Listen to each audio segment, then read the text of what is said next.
triangular shaped outline that is crosshatched.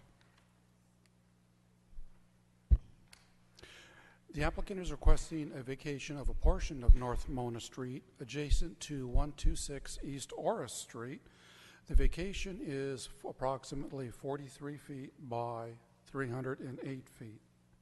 The size of the vacated right-of-way is approximately 8,978 square feet. The right-of-way, as I mentioned before, is located next to Oris Street. This is an aerial photo that shows in two images the outline again of the vacation and the legal description, the actual document that will be used to vacate the existing right-of-way.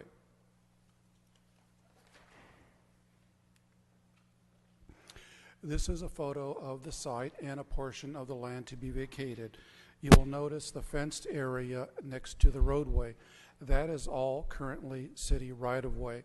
The tenant next to this property, the current tenant of 126 East Oris, Concrete Tie, has fenced a portion of the city's right-of-way and is currently using it for storage. This is the area that will be vacated. All this land from that fence out to the asphalt is all currently City of Compton public right-of-way. This area going all the way to this point forms the triangular portion that will be vacated.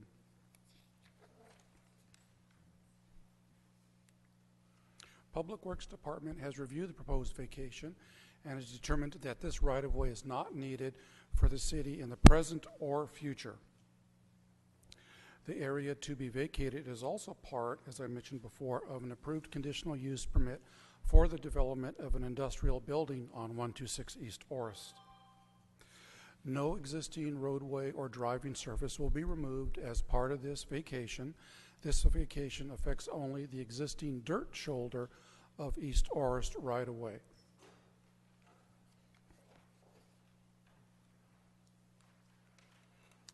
This concludes the staff's presentation. Staff recommends that the City Council approve street vacation 17-01.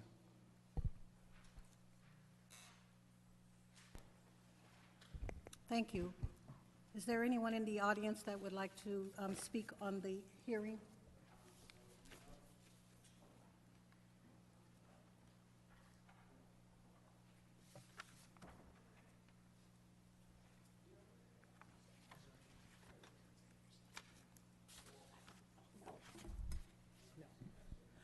Lynn Boone, City of Compton. You know, if I don't know, I ask the question, what does this actually mean? Are we giving up this land? Are we temporarily letting someone use it? What does it actually mean? This land will revert from public domain or street right-of-way into private ownership, the owner of 126 East Oris. This is right-of-way that is not needed in the present or the future. According to the Public Works Department, the road is too wide to meet the expected needs. So this property, this excess right-of-way, is going to be most likely given over to 126 East Oris Street, which is where it came from originally. When this land was originally subdivided, land was dedicated for street purposes and it was taken from this site. So if it is no longer needed, it is going back to the original site from which it was taken.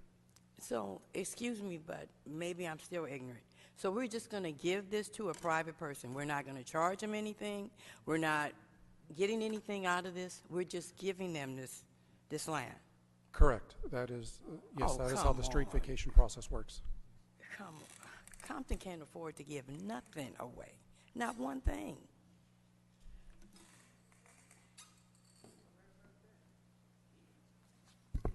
You know, good evening.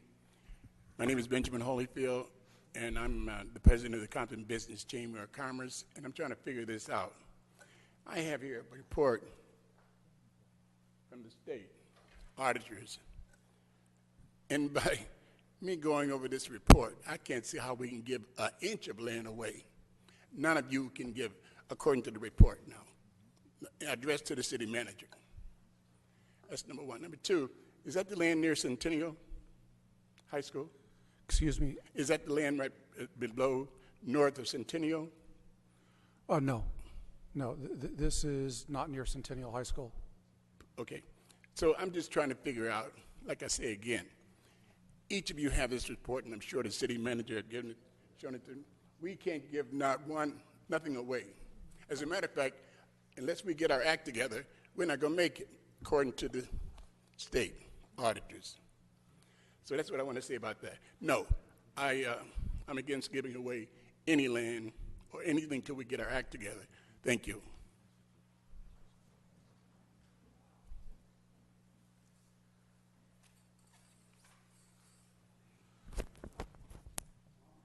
I believe that this city spends time giving away more land, the use of our buildings and stuff, than we take in money for. We need to start charging for the stuff. You charge the people in the city for taxes, for everything else. You need to start selling the land if you're going to give. Don't give it away. If we have to give something away, we will never come up out of the debt that we're in.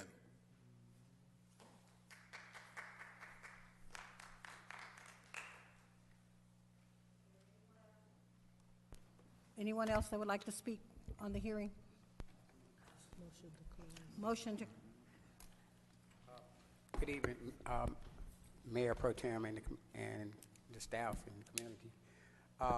When you say give, that means that actually I'm a little confused because when I look at the city, it says the city of Compton.org organization. So how you represent us as the people, as the constituents, and then you saying that you're giving it away, just like the hotel, you're still paying for the hotel, but Crystal Park got the hotel. So we just keep going round and round and round. So what we need to do is we have to figure out, it's fine if they want to come here and develop the land and do whatever they want, then make sure that the people, that we as the constituents that pay the taxes, because what you'll do, y'all add the taxes to whatever they do. Okay, so land is values, resources on the land. You give the land, you don't even know if it's water under there, oil, gas, nothing. You just giving all your resources to some, person that you want, and you can't get nothing out of it. That's not right to us. Not you, us, the people. Thank you. motion to close? So moved. Second. Roll call? Councilperson Zarita. Yes. Sharif. Yes. Mayor Pro Tem McCoy. Yes. Is there any council comments? Yes. A few questions. So, how long has the land been used for a storage facility? That I can't answer. We just have aerial photos and what's out there right now. But when it originally started, I don't know. So long ago to where you can't even find out how long it's been used for? Possibly. Since they did it illegally, no one knows when it happened. And can you give a comparison so that the people can understand?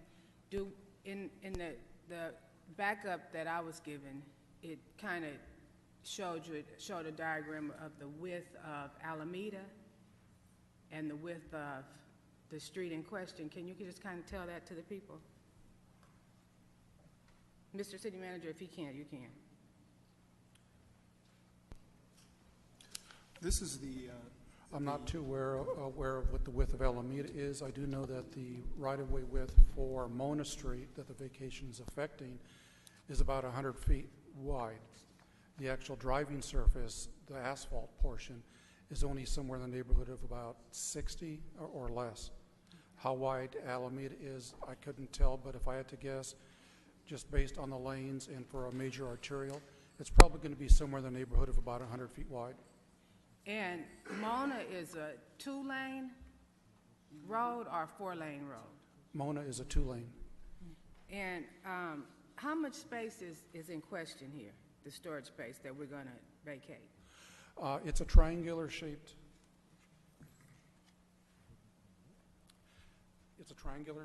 lot or piece of property. This area down here is about 43 feet wide. From this point all the way to the top is 308 feet. It narrows down to about 0 feet right here at the apex. So from 0 to 43 feet wide. And area-wise, 0.2 acres, 8,900 square feet.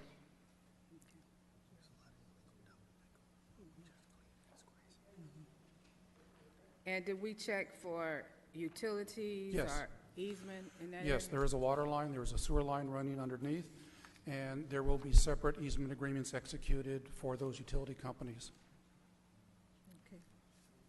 And all of that'll be in the Excuse me? contract? All of that'll be in the contract? Yes, all that, the requirement for dedication and easements is in the resolution. So when the last time that property been sold? That I couldn't answer, possibly the applicant could. Huh? That I couldn't answer, I don't know when it was last sold. How long has that company been at that site? That I don't know. Concrete Tie is the current owner, I don't know how long they've been there. So that's not a part of the information that you gather on the property? No, we were, in this application specifically, looking at just the street vacation. Right now, I don't know. I just don't know how long Concrete Tie has been there. But we do know that that is an eyesore. It definitely is. You just have to drive by, you can look at We aerial can both photos. agree to that, right? You didn't have to do any Yes. research for that, but drive by. Definitely. Thank you, sir. Yes. With the development that's coming in, how would this impact the development if this easement, if this is not changed? I'm sorry. They're developing this particular piece of land. Yes. If this is not completed, how would that impact the development of that property? It wouldn't be possible. This area is being used as landscaping and some parking for that project. The project would have to be redesigned. Right now, they have CUP approval, but that CUP approval is contingent upon the street vacation. So if the street vacation is not approved, the CUP is null and void, there is no project. Which means the project would not be done. Correct. So right now, we got a piece of land that's sitting over here that's pretty much eyesore to the community. We have someone that wants to develop it, but unless this is done, then we like back to square one as far as this whole project is concerned. Yes. Okay, thank you. And I have one question. Currently, it's the city's property, so we're responsible for the cleanup and all of that when it's the illegal dumping. 'Cause I know Correct. It is right away. Okay, thank you. And, Madam Mayor Pro Tem, I have one last question. Yes. Did the Planning Commission approve the project? Yes, they did. This was brought before them, and they recommended approval. Thank you, sir. Thank you. Thank you. Move to close. Yeah, One other question. When we talk about giving away the land, how much of the land are we really talking about here? Could you just show me that on the map? Exactly how much? What are we talking about? This area right here in yellow with the cross hatching, that is the area in question to be Just that area? vacated. Just that And- area, a small area right there. Excuse me? Just that area right there? Yes, just that Okay. area only. And the word in comments has been tossed around that is really incorrect, and that is the word give. The city's not giving the land. The land was taken from that lot originally when it was subdivided for dedication for street purposes. Since that is no longer needed, the street right-of-way is no longer needed for the intent for which it was originally taken, it's surplus in a sense because the city's never going to widen it out. It's not needed. So it's always going to remain dirt or potentially an eyesore. So the vacation really isn't giving back land. It's just returning land that was originally Back to taken what- from that lot. Thank you, thank you. Does it have its own parcel address? No, it's just street right-of-way.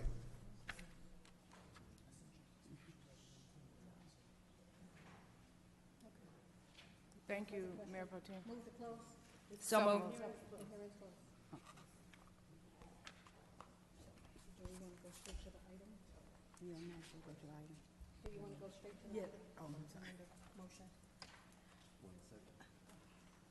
So I received a request from the planning department to make a correction on the floor, and this is too small, I can't see it.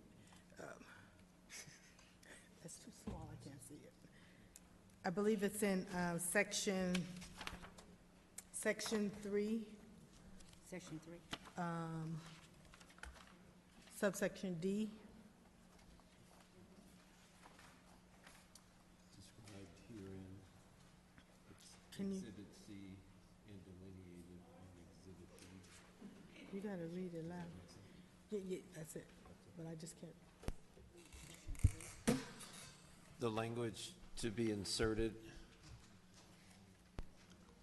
after Los Angeles County Flood Control District, described herein attached Exhibit C and delineated on Exhibit D. So the county wanted Exhibit D included in this section, and so that's what, correct, so that's what we're adding to it. So we just need it, Exhibit D is, will be attached.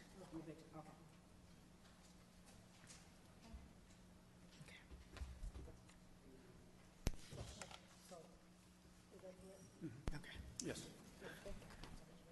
So, I have one last question.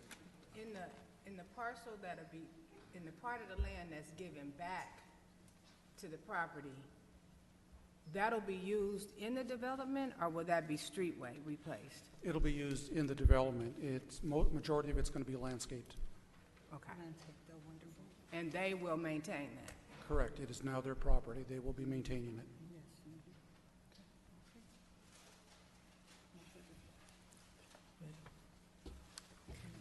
Okay, so item number, I'm going to read it.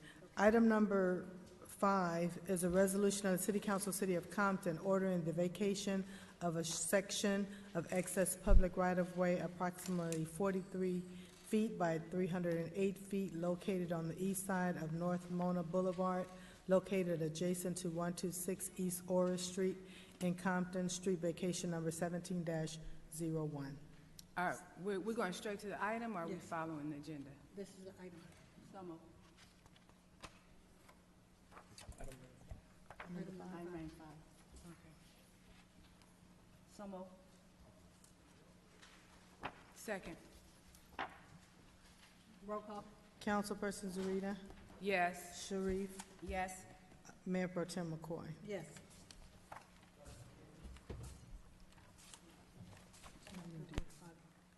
Oh, presentations?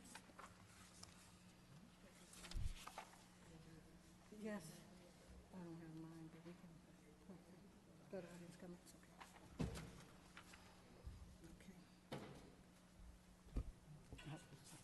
Okay. Audience comments, we have Coach Davis.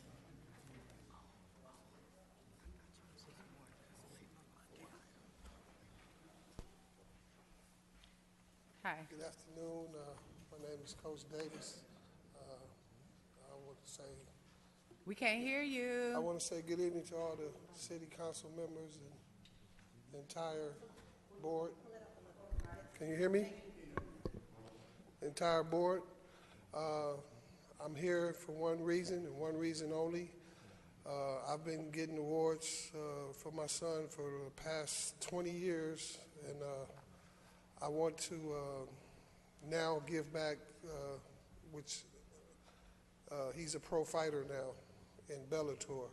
His name is Joy Black Ice Davis, and we're giving a meet and greet at the Police Activities, 700 North Alameda, March 29th. That's a Thursday, from 4 to 6 p.m. Come out and meet him. We have grab bags, T-shirts, posters he's signing, a couple of other surprises. So I came to personally invite the mayor and the council to take part in this. It's all free, and it's all for the kids at Compton.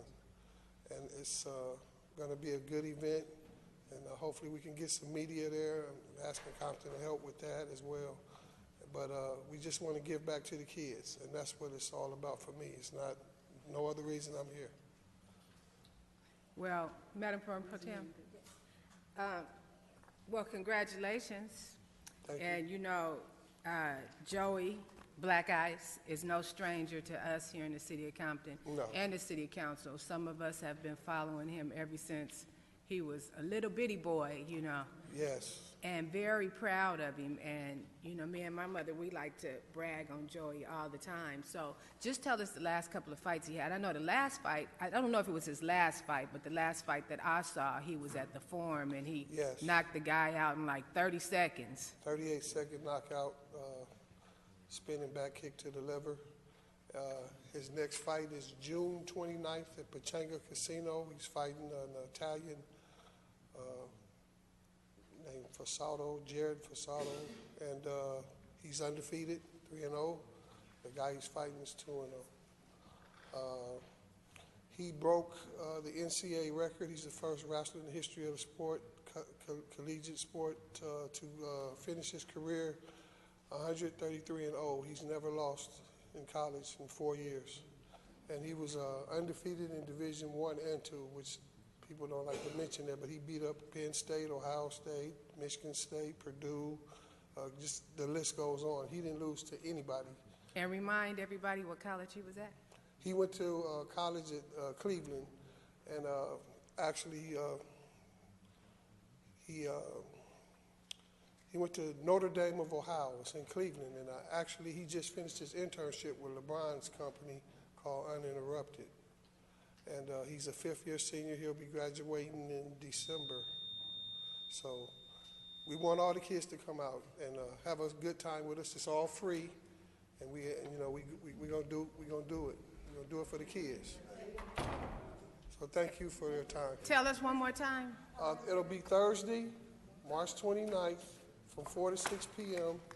at the Police Activity League, 700 North Alameda Street in Compton. So come out, bring the kids, meet Joey Black Ice Davis. We have poster signings, T-shirts, food, giveaways, and I personally would like to see the mayor there and the council members there to help support. Thank you. Thank you. Thank you.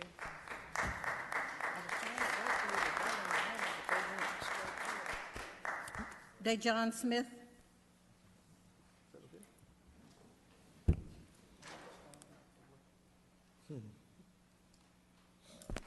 Good evening, Councilman. I don't know. I don't want to seem repetitive. Me and my wife were up watching videos on the website and was kind of sickened by it. We just recently bought a home, our first home. My wife is a registered nurse, and I'm a commercial driver. Congratulations. Thank you. And we bought our property about, I think, 8 or 9 months ago. Property is lovely. But the streets, it's ridiculous. We're driving in and out of our driveway. The neighbors that are there, 2 of the neighbors that's been there for like 40, 50 years, they're giving us history stories saying the street has not been repaved in over 30 years. That's ridiculous. I'm on Saunders, East Saunders, right cross streets is Bradfield, right behind Ludus Park. And I mean, I got pictures. My wife's car has received damages. Mine has damages. Tires are bad. Her car is worse than mine. She has a newer car than I do. Her tires look like rats been chewing at it because the asphalt is so cracked up. And I know that's spread across the whole city. Just, driving up and down the streets. I'm in and out the city all the time. Like I said, I didn't want to seem repetitive, but we watched the video last night, and it's like a fiasco. We really, and I have a new homeowner's tax bracket, meaning my taxes are not cheap. So to drive in and out of my property to deal with the we call it the low rider effect, when you just bumping like this down the street. And I'm talking since it's rained, whatever was in the ground, and I'm not new to construction as well, all of that stuff has lifted up. You can look clear down and see dirt. So that means every level of compaction that was there from whatever the length of time is gone. On the health hazard side, it's always dusty. We have 2 small kids, an 8-year-old and a 5-year-old. So we know we're breathing in something, whatever was in the materials way back then, we're inhaling it at some point in time. But it's just, we watched the video and was just sickened by it, trying to figure out, okay, what really is the issue? And I have family that's been here for a long time that owns several properties in the city of Compton, but I don't know. It's just, we want some kind of an answer, some type of a hope. Otherwise, we're going to sell the house and we're just going to be done with Compton and just move on. But it's just, I don't know. I don't know what to make of it. I don't think no one should live like this. We leave Compton and go to another city, and the streets are smooth. So when you're looking forward to coming back to a bumpy road, that's not a good feeling to come in and out. We work hard. My wife is a registered nurse. She's saving lives all day, all night. And I'm trying to save people too, trying to keep from running somebody over. But it's just, I don't know. We just want an idea of what's the plan. What's really the plan? Do we want to say 10 years from now it's going to be the same scenario, 5 years from now? Where's the hope? Because the morale is real low. The morale is low. If we can get some type of an answer, maybe to feel a little better, I would, be able to rest a little bit. Thank you. Mayor Pro Tem? Yes, ma'am. I'm not going to discuss with you, but I just want to say something to you, that there is hope and there is light at the end of the tunnel, and we are working on a schedule to at least give the people, and I'm going to ask Wendell Johnson, our Public Works Director, to get your information so he can share with you. And, the streets in Compton are no secret. They're bad. But they didn't just get bad. This is bad over 20 years of neglect. And when I first got on the council in 2011, we hadn't done a pavement plan study in 12 years. And once we started the pavement plan study, it took us almost 5 years to complete that, because certain money that's available, Measure A, Measure P, and different types of money, you couldn't use the money unless you had a citywide pavement plan study. So now we've completed that. Then another part of the problem was changing administration so often with the city manager. So now I think we have a stable city manager here and a stable administrative team, and I think you guys are really going to be proud at some of the things that are going to begin to happen. I would say wait a couple of years before you sell your house and leave Compton, because Compton was just rated as one of the top places to buy a home. And if you start looking out in other places, Compton is still affordable even though it's high. And the taxes that you pay, believe me, I understand that because I pay the taxes as well. But Wendell Johnson is in the back, and he'll get your information to kind of explain to you the next set of projects that'll be coming out, and to just see where you are. It's like my mother always say, if I know my tree is not going to be trimmed for 10 years, as long as I have a date, then I have something to look for. It's not just hanging in the air, wondering when it's going to happen. But congratulations to you and your family.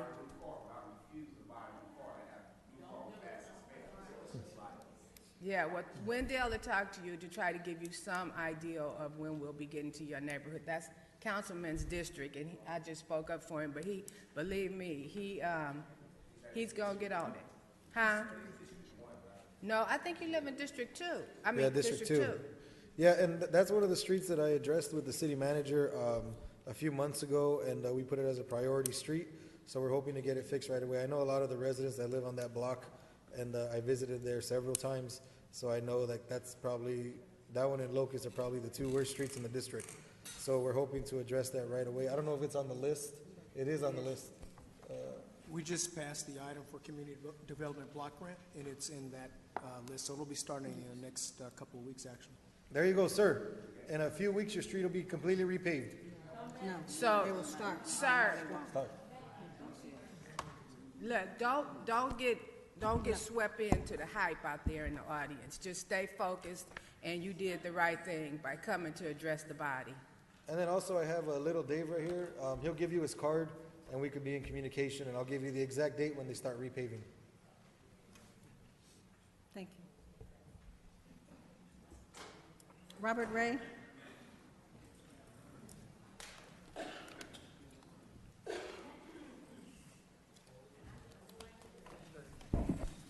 Robert Ray, my comments were going to be predicated after our proclamation, but I'm going to go ahead and talk about it. On Saturday, April the 21st, the Red Cross is coming back to Compton to install smoke alarms. Some of you may remember last October we installed quite a few, but there are still people on the list we didn't get to, and we're also looking for more people. So Saturday, April 21st, from 8 a.m. to 2 p.m., we're going to meet at the East Rancho Dominguez Park, and that's on the corner of Atlantic and Compton. We're also looking for folks who want to help install the alarms. This is a wonderful opportunity for any organizations or groups to come. You can do your community service hours.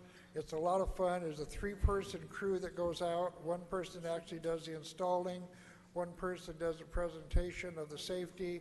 Another person documents how many people are in the house. It's a 3-person team. It's a lot of fun. There's breakfast provided. Then after everything is done, you ever come back and have a big lunch.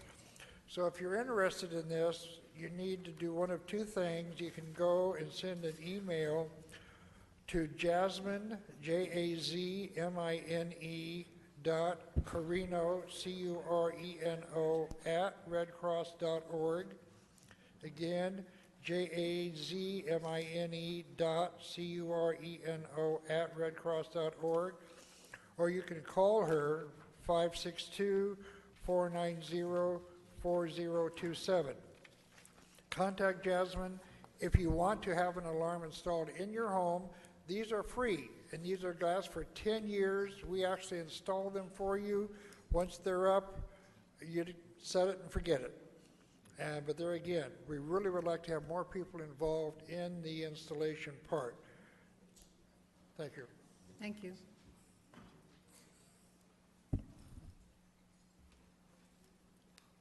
Richard Earl.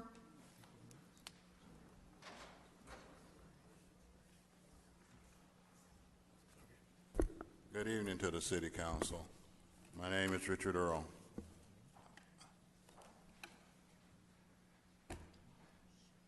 In our city where we live, we have some of the highest taxes. We have some of the worst streets. Our streets are not clean. Our main streets don't look worth a darn. We need to do some of these storefronts on both Rosecrans and Compton Boulevard and Long Beach Boulevard. We need to get some of these places painted, put down some regulations for these things to happen. We don't get anything. In a city where we added a controller, we paid this controller to come in, and we even gave her more money, and she winds up leaving. In a city where we had $3.7 million stolen, and the person almost got away with it. In a city where the people have to bathe in brown water, we can't fix it. In a city where the air quality is bad, we have to live here. But what do we get? We get Compton has the right to ship. All of this money that is going away. We need to get control of ourselves. We need to do something about this. When we read in the paper, and the only thing that we can hear about Compton is stealing money, or they're doing things with our money, we need to get control of this. We really need to get control of it. You guys up there, we elected you on the premises that you would fix our streets. A lot of you ran on those premises. You'd fix our streets. Many of our streets are not fixed. Many of the main streets remain the same as they were before you were elected to put in those seats. We need to get control of ourselves. We need to stop this, and Compton needs to be put back right. The citizens need to get something for the money that they pay. We need to do this right. Thank you.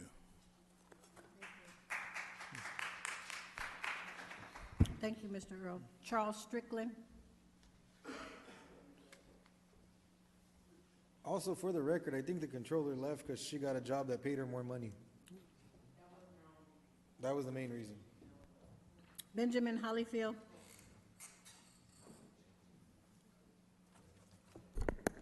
You know, I've been in Compton for a long time.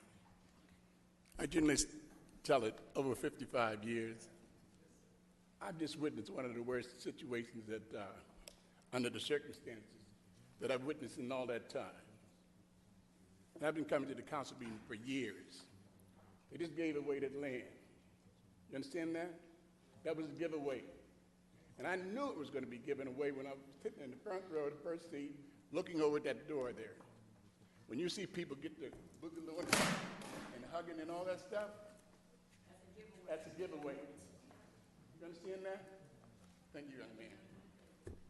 Now here's the young man coming to town, remind me of myself. Yes, they didn't hear you, sir. Did nobody hear you? No one but the seniors around here. I knew you were going to give the land away, and you have to, and I want to, and each of you, like this gentleman walking out the door, here's a boogaloo situation. We need to stop this boogalooing and spending thousands, according to this paper, a couple $1 million, and give one event a year. Everybody give a food giveaway, a dance, or whatever you want to do once a year. Here's a man coming in here, coming in once a month, generally, late, and we're going to do a boogaloo. Jesus. And make sure it's passed out to each one of us. These are the things we must stop. And they're not listening, especially to me. Okay, here we go. When the city manager Grooms was here, he called a meeting with all the chambers to inform us as to what was to go on. He told us that one of the chambers, the Compton Chamber of Commerce, was getting free rent, excess money, and all that. That's those giveaways. Right now, there's buildings over here with free rent, lights, gas, city giving them away. And money. The Compton Business Chamber get not a dime from them. Not a dime, nor do they offer a dime. I'm just trying to show you, according to this paper, this is a serious report from the state auditors. We haven't had a proper audit in years, and one council person up there know about it. In years. And how do you audit yourself? That's what Mr. Grooms was saying. He said he's going to quit giving this money away to the chamber because he found out that the city was auditing itself, and that's illegal. See, these are the things we need to be talking about. All this boogalooing and looking at you funny and all that. My wife was elected for 20 years and no blemishes in her administrations. These people can't be here for 20 minutes. You don't hear me, do you? Thank you. Marjorie Ship.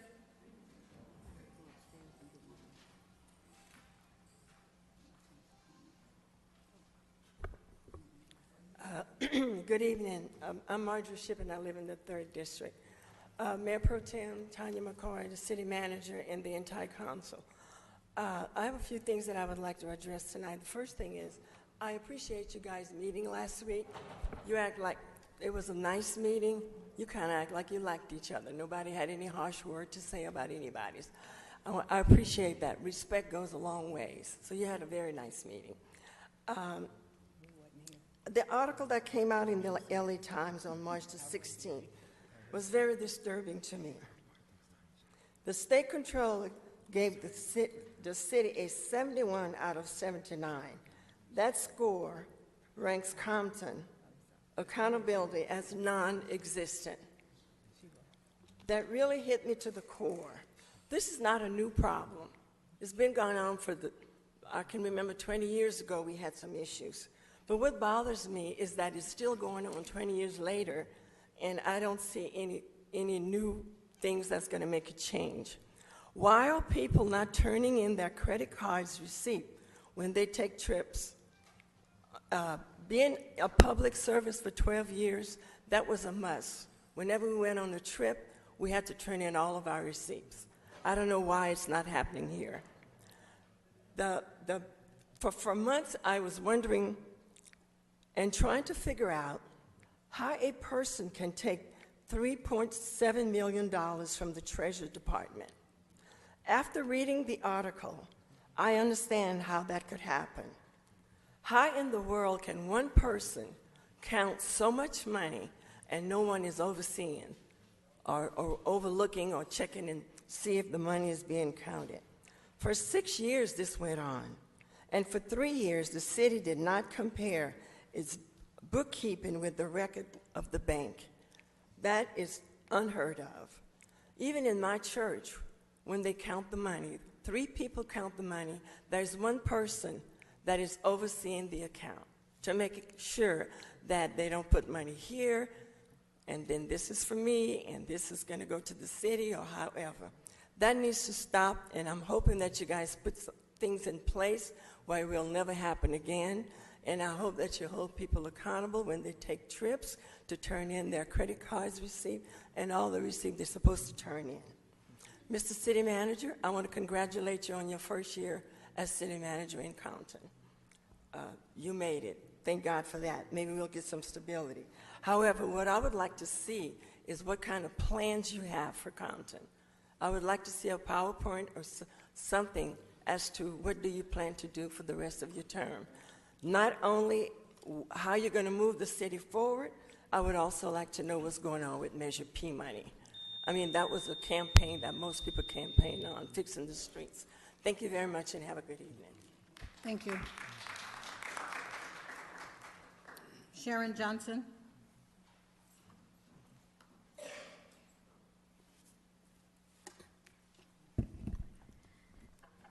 Good evening, Mayor Pro Tem and the City Council. I'm Sharon Johnson from the Compton Library, and I have a few announcements about some upcoming programs that we'll be having at the library during the spring.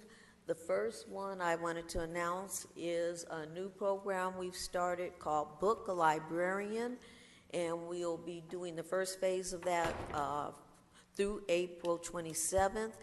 And this is an opportunity for people who need computer help.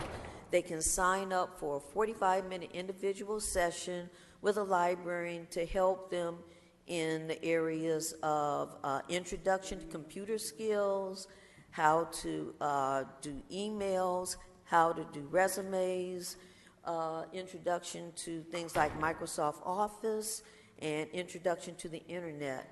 And the Book a Librarian is by appointment only, so you can come to the information desk or you can call and make an appointment at the library at 310-637-0203.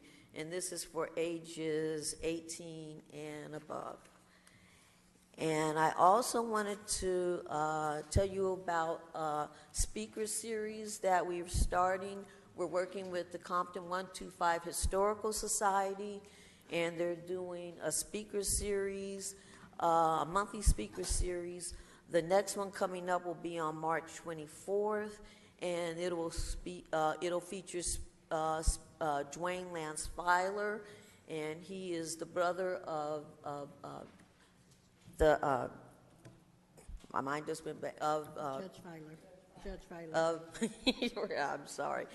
The son of Maxie Filer, and also he will be coming to talk about his new book that he has, and the book is, where is I can't find the name of the book, but that program will be on March 24th and from 1 to 4. And we also will be having in the future series, we'll be having the former mayor of the city, and I can't find, I've lost my, I thought I had them all here in order. But it'll be a speaker series, and it'll be going through June of this year. And I have one last announcement. I don't have much more time left. I have to announce that I'm going to be retiring as the librarian for LA County. I've been with the county for 36 years. Most of those years have been with the Compton community. It's been a pleasure and a privilege to serve the Compton community, and I look forward to continuing to support the programs of the library and and the community. And thank you very much. It's been a very pleasurable 36 years working for the Compton Library and the Compton community. When are you retiring, Ms. Johnson? And Ms. I'll get Johnson? the flyers for the speaker series and all the rest of the information. And Ms. Johnson, the when is flyers. your retirement date? I'll be leaving the end of this month. My last day with the county will be March 30th. Thank you. Well, congratulations. Thank you. And it has truly been a pleasure working with you for so many years. I remember you ever since I started going to the Compton Library. So congratulations. Thank you. And I hope you enjoy your retirement. Okay, thank you very much. I also want to say congratulations to you too. You're one of the first people I met when I became a council member, and you've always been like a breath of fresh air here, especially at the podium. You're always speaking positive things and always doing a lot of stuff for the library. Are you going to come next week, next Tuesday? Yes, I'll be here. Okay, cool. So I want you to invite your family to come down, and I'm going to make sure that the council honors you for your years of service right here. So I hope that you bring down your friends, whoever you want, because you've done a tremendous job since you've been here, and we're very, very appreciative of all the work you do. Thank you very much. Thank you. Yeah? Martha Barajas?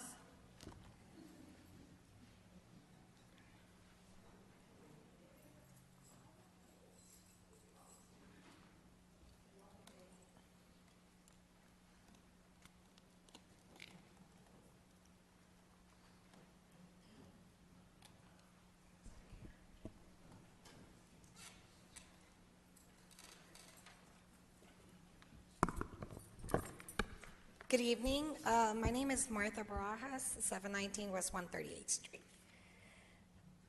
Honorable body, I'm here just to announce that we have gathered a group of dedicated people, individuals, to do our 4th annual Wellness Day at Gonzalez Park.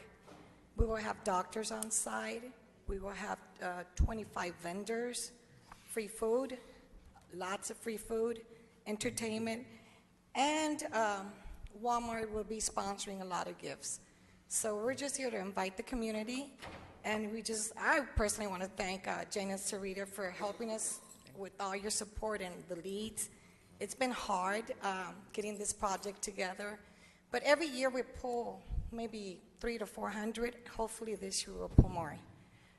Congresswoman Nanette Barragan will be there from 11 to 12. And we're looking for volunteers. Volunteers for Thursday and Friday to sort the food, help us bag. And we also, we're looking for volunteers for Saturday, all day Saturday. We're also gonna have a petting zoo, activities for children. So, and again, we're pulling strings, so if you guys wanna donate water or juice, we're here. Thank you so much. It's March 24th from 10 to 2. Thank you. Oh, and I also want to acknowledge the Compton YL. They've been extremely helpful, and I'm very blessed that we have that connection. Thank you so much. Where's the event? The event is going to be taking place at Gonzalez Park, March 24th from 10 to 2. Mr. Galvan, can you sponsor some water for us, please? Huh? Can you sponsor some water for us? Sure. Please? Okay.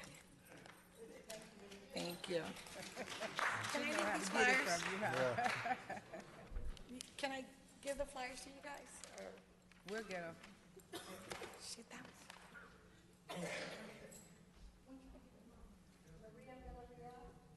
Thursday or Friday.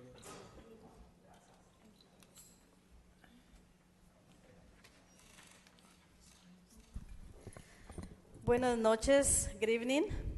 Mi nombre es María Villarreal y vivo en el Distrito 1, 609 West Beach. My name is Maria Villarreal and I live District 1, 609 West Beach. And tonight I'm here, Honorable Council Person, City Manager. You know, I feel so excited when I come into these meetings. There's a lot of good things. A lot of good things that people need to hear, a lot of good things that needs to happen. and a lot of good things that we're going to make happen. We, the people of Compton. So, in the name of the Latino Chamber of Commerce, I'm here to provide information for our immigrants. We are holding a workshop for immigrants on every Tuesdays at the Latino Chamber of Commerce, 2023 North Long Beach Boulevard. And this is what I have tonight. I chose to exercise my constitution rights. I do not wish to speak with you. And this information is for those people who are afraid to come out of the houses, because of immigration. There's rumors up there that we have immigration in Compton, and rumors that, I'm going to say it because that's the way I heard, that the mayor have the immigration here in Compton. Okay, and I know that's not true. So my job is to inform. It's not funny, but my job is to inform the people, not to know who got immigration or whatever.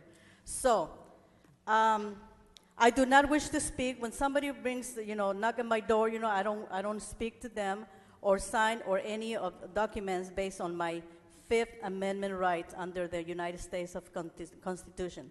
We have this in Spanish and English. We're going to be providing all this information and also this card, okay, for all the Latino community. And we're going to be doing this, providing these cards to the citizens and not citizens, like at the office of the Latino Chamber of Commerce, 2023 North Long Beach Boulevard, on Tuesdays only, from 10 to 12. So please, if you have a friend that has been hostage at home because they're afraid to come out, don't let nobody be afraid of come outside and do your regular things, We don't have, in the business or in Compton, there's a lot of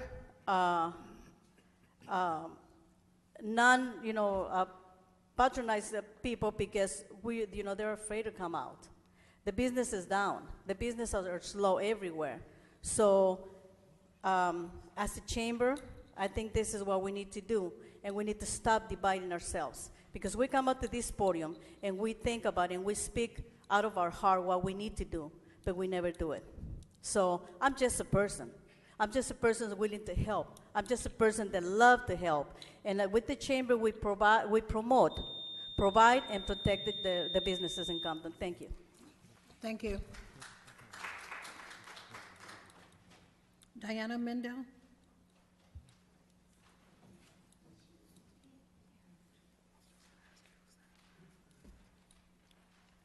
Hi, good evening, Council. My name is Diana. I'm with Assembly Member Mike Gibson's office. And I have a few announcements, but I do want to thank Councilwoman Sharif for attending our environmental health workshop. Thank you for coming out. Last week we gave away 115 air filters, air purifiers to our community, and we did have community members from Compton attend. So we're looking forward to partnering with our council to do that environmental health workshop here. As you know, Mr. Gibson is part of the California Black Legislative Caucus, and so they are doing, again, their annual scholarship for full-time freshman students who are enrolled in college or graduating seniors who have been accepted to college. And so we are doing a far outreach for all of our youth to apply for this scholarship. As you know, scholarship money, you don't have to pay it back. So we really want to make sure that all of our college students and all of our seniors who are attending college apply for this scholarship. And the deadline is April 16th. They can drop it off at our office, or they can mail it in, or they can leave it at our office here in Compton. Another thing I have to share, another program from the California Black Legislative Caucus is their African American Leadership Leaders of Tomorrow program, and that's a 4-day-long, 3 overnight summer program that is completely free for students who would like to apply.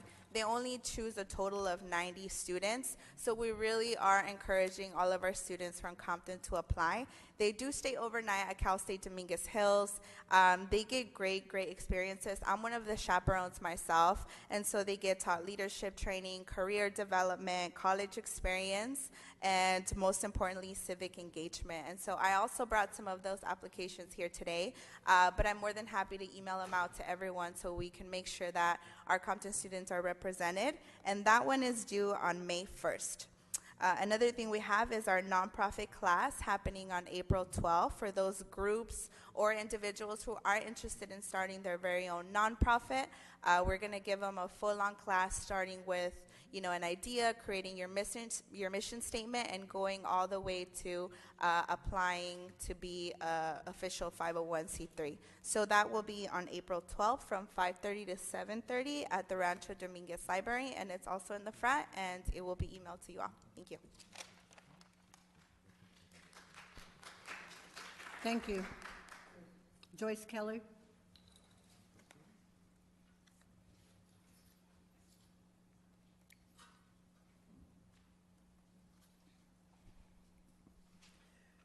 Good evening. I am Joyce Kelly. Do live in Compton. Did have a message for Asia Brown. But I know the city gives away everything practically for something, for some reason. But even if it doesn't give away property, it allows people to make permanent repairs in his property without even checking over. And like the audit says, you have people who are working for you as directors or managers who really don't know the works. Now we know, well, I already knew why things weren't being done and done properly. Mr. City Manager, in the document, the audit, it said that liaisons are not needed. And I agreed because I spoke about that before. We want to know if you're going to get rid of the liaisons and only have one. And it happened when Tana McCoy was the only liaison. Now, I believe, and I figured it out, you'll be saving over $250,000. Surely that could fix the pothole where on my street, a neighbor broke the leg at night stepping into a pothole. You're going to get more lawsuits. And like people say, we could go to other cities and drive and don't have to dodge potholes. And we have to realize, or people who receive property benefits or anything from the city of Compton should stay in their own lane. They don't need to be around threatening people, around trying to think they're more than they are, because they're going to end up losing whatever they have. You have some people you're giving money to, buildings to, or whatever, think they're God's gift, and they don't even live in the city of Compton. Mr. City Manager, would you please check some of those commissions to see if the people actually live in the city of Compton? If they don't live here, that's why the city's looking like it's looking. They don't care. They take their high-paying salaries and go back to their nicely paved streets. So, as far as anything else, anything you need, as far as suggestions in management, just ask me. But don't let them pull the wool over your eyes, and don't let them get rid of you, because I believe you're starting to do a good job. And please leave me alone when I'm out there taking care of my business. Thank you. No, we're not finished. Floyd Smith.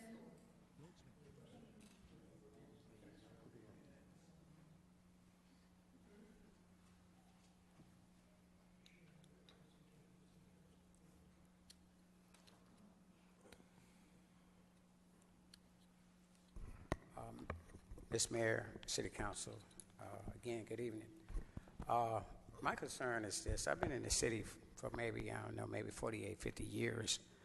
And it come to a time that, I've been, voting and doing the things that I need to do as a people, by the people, for the people. We are the government. However, what I need to know is that since the city gives away free property, then the people have a right to go around and find property and bring it to you guys, and we get it for free, right? Is that how that works? Okay. I also want to know, how do the people put these seats on term limit? How and what procedure do the people have to post this on agenda what is the procedures. What happened is that a lot of them sit on these seats so long that they think they own these seats and don't give the other citizens a right to vote and have new ideas and this, that, and other. So I'm saying, what is the procedures about putting it on term limits? The state, they have term limits. The federal government have term limits. So why the city don't have term limits? Are you going to put the charters on us? The county is a charter. And, you know, I just don't know. I just think that, you know, everybody sits in these seats for 10, 15, 20, 30 years, and that's not right.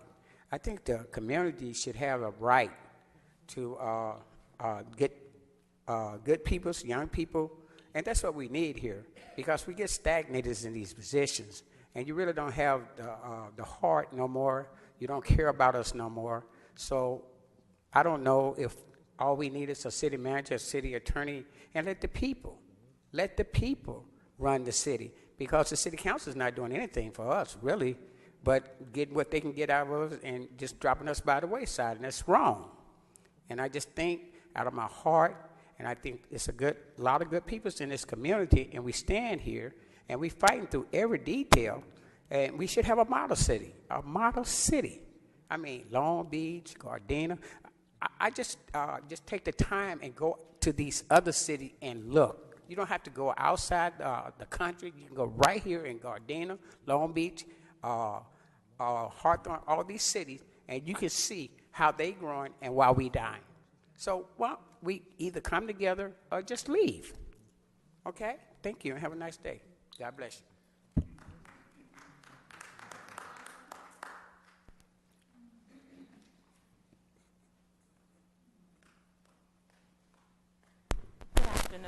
Good afternoon. My name is Tracy Johnson. I'm just like the gentleman over here. I'm a new homeowner in Compton. I've been in my home for 3 years, and I was driving to Home Depot the other day for a DIY project, and I just noticed that it was couch sets on the curbs, like couches, chairs, and I was just saying to myself, like, oh my God, what's going on? I went down, I believe, Rosecrans to Wilmington. It was an alley full of refrigerators, couches. And I said, well, what's going on? When people move out, they just come here and dump. I also have a large pothole in front of my property. When I back out the driveway, my back tire is going into it. I just replaced the tire last week, so I want to know how. What's the address? 1502 West Piru. 1502. At this point, I'm ready to back up, get the asphalt myself, shovel it in the hole, drive the car over it, smash it down. It won't be a problem for me, but I don't want to keep backing into it. Also, at the end of my block, we're missing a sign, Piru. When I come and pay my water bill, I go over to the office and I pick up the phone. I let the agent know, you know, like, hey, can we get a sign put up? It's been 3 years and no sign is there. So I'm here to say, now that I'm a homeowner and I'm paying attention to like things around me and things that I am now paying for, and I have a long way to go in my home. I mean, I want to give it to my children, and I want them to be able to hold their heads up and say, hey, mom and dad did this for me, just like my parents did for me. So at this point, how long do you think it'll take to get a pothole fixed? Because if we go 3 years with this pothole, I mean, I think my house is gonna slide into it. That's Councilwoman Zarita's district. Yes, it is, and welcome to Compton. Thank you. Did you grow up in Compton? No, my husband did, and the reason why I think we got the property is because he knew the lady. Like, everybody in Compton knows everybody, so he knew her brother, her mother, and she knew. So I'm like, okay, well, this is how you get a property. You got to know somebody. So The pothole just recently opened up, so I'm really concerned about it more than anything. And one more really quick thing, my taxes went up $200 a year, and that was a large increase. So for me to settle into a new home and then my taxes go up in this pothole, I just don't know what to do. This is my first time coming here. Thank you. Thank you. Thank you for coming down to council meeting, and you are in my district, and I do aim to please. I love to serve, and that's what I chose to do. So, Mr. Johnson, Wendell Johnson will get your address, and we can't promise the whole street, but they will go and address the major potholes on your street, and he'll give you the schedule as to where those streets, I don't have my cards with me, I'm in my little bag, but give him your information, and then I'll send you my contact information. So then in the future, if you have some issues, if you don't want to come to council meeting, you can call me and we can discuss them. You know, I think I'm going to start coming because I am... Well, good, welcome. Hey, and see, and let me just, I'm not going, we can't go back and forth, but I just want to say this to you. And that's what a good community is all about. When you have people that start buying homes in the community and paying taxes, they want their services. And when you have a lot of people in your community that rent, and every time they move out, they leave everything on the curb or everything in the alley, us that's paying $3,000 or $4,000 a year taxes, we get mad.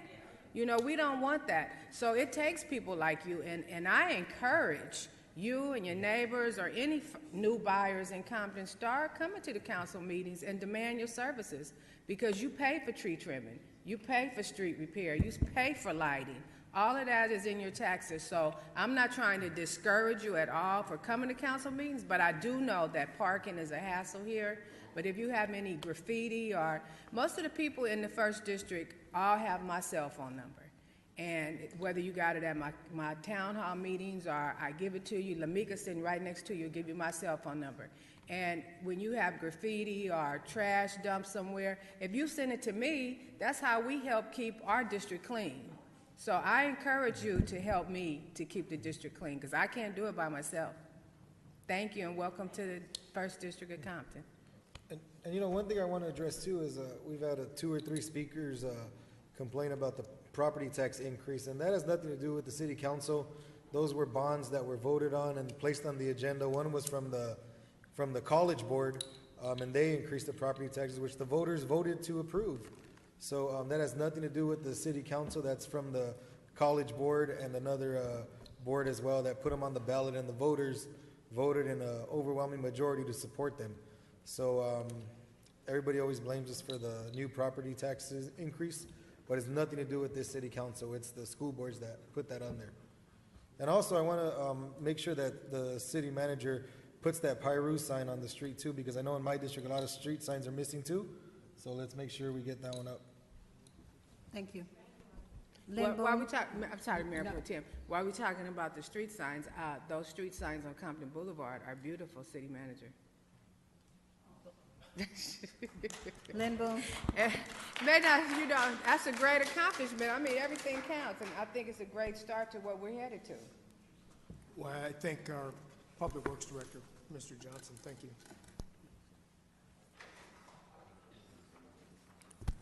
Lynn Boone, City of Compton. There's a resolution that's almost 3 years old that is for the street signs. And it was a plan written out on the resolution for the street signs. I brought it, I've given it to Mr. Adams, one of your assistant city managers. Gave him the resolution that was signed and dated. Account numbers were put on there and everything. Nothing, not one sign has been bought since that resolution. Where is that money? I want to address item number 5. I know they've already voted on it, but I'm going to tell you, if it was one of us on city property illegally and storing something, you would have not only been fined and arrested, but your merchandise, your stuff would have been taken away. But this council here, what they decide to do is give the property to the people. And we get nothing. Yeah, you said some kind of project that's going to be there. Not one of you said what the project was going to be and what the city of Compton was going to get out of the project. Not one of you. The other thing, last week, when Ms. Kelly and myself were not allowed to speak, we both were going to speak under the Brown Act. This supposedly city attorney and Miss Asia Lena Clinkscale Brown, I guess they pulled together. And you know, I'm really kind of flattered that you guys took enough time out of your day to work up a little schedule together to keep us from speaking. The only thing, you didn't put the city clerk in it because she didn't speak fast enough. But you were sickening. You were sickening, Mr. Cornwell. You may be an attorney, but you're not the city's attorney. And if you're a personal attorney for Ms. Brown, then she needs to be paying you. The other issue that I want to say is that as far as the transit center and Ms. Clinkscale Brown being over there, that is illegal. That building belongs to the people. And that's one thing about the audit. It addresses the public funds. There's no way that this person should be over there. No way. And I'm going to fight it until they're out of there. Plus, many of the items on the audit, and I think except for Ms. McCoy, are indictable items to you guys up here. And I'm going to fight and push for that too. Because it's time for the people. It's time for us to get our money back. When you were elected to represent the people, the people's voice. But you get up here and you don't do it. Ms. Sharice, when you speak, you're constantly looking at Ms. Brown to see if it's okay. And Ms. Councilperson in District 1, I don't have no intentions of running for District 1. But every time I say something, you want to jump on it or whatever. I don't come up here to lie. I come up here for the people and for the employees of this city. That's who I come up here for. Thank you. Thank you.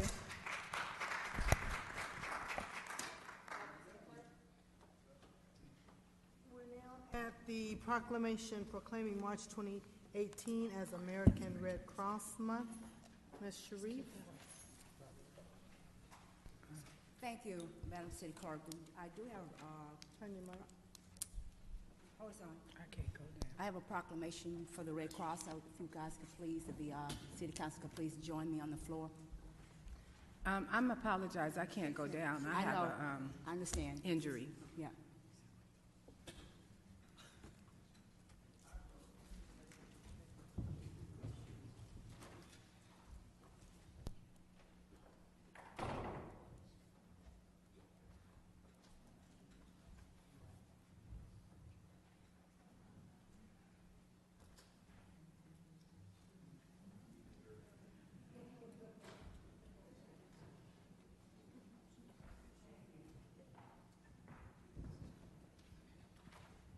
So let me thank you for coming because when we talk about the Red Cross, all of us know the Red Cross does a lot just for all families. I mean, especially veterans and finding out when people is way away in the desert, they can find your relatives. Please believe me, I know this for a fact, and it's really an honor to have you here this evening for us to present this proclamation to you. And I am going to take the time to read. I know Ms. Zarita could not come down because she is on crutches, so we want to make sure that, you know, she have an opportunity to speak as well once we're finished presenting this.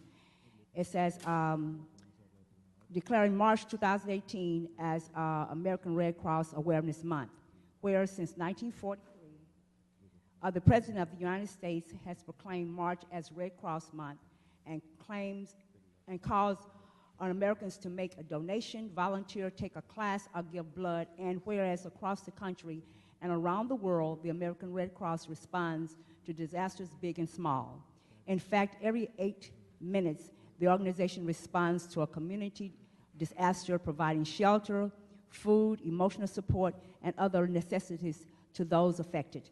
It collects nearly 40% of the nation's blood supply, provides 24-hour support to military members, veterans, and their families, teaches millions life-saving skills, such as lifeguarding and CPR, and through the Restoring Family Links program, connects family members separated by crisis, conflict, and whereas the American Red Cross Los Angeles region, with the assistance of nearly 6,000 volunteers who have provided direct services assistance to the community locally, uses the opportunity to educate communities about the services provided to the public each and every day.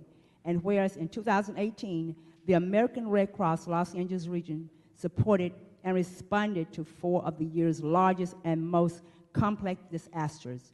This included back-to-back hurricanes, Harvey, Irma, Maria, and the deadliest week of wildfires in California history by mobilizing trained local disaster volunteers and employees on deployments, sending shelter support materials and equipment. And whereas in 2018, the American Red Cross Los Angeles region provided disaster relief assistance by providing shelter, food, emotional support, and other necessities, installed free smoke alarms with the help of volunteers, and educated the residents of homes about the importance of fire safety, taught preparedness education, assisted people with military family emergency communications requests, and provided hygiene items to veterans, including homeless veterans. Now, therefore, be it resolved that by the adoption of this proclamation, the Compton City Council, in recognition of the importance of volunteering, making a donation, taking a class, or giving blood, and does hereby proclaim the month of March to the American Red Cross Month, and urges all residents to show their support to the American Red Cross Los Angeles region. Resolved this 20th day of March, signed by our Mayor Aja Brown, Councilwoman Jana Zarita, District 1, Isaac Galvan, District 2, Chana McCoy, District 3, and Emma Sharif, District 4. Thank you.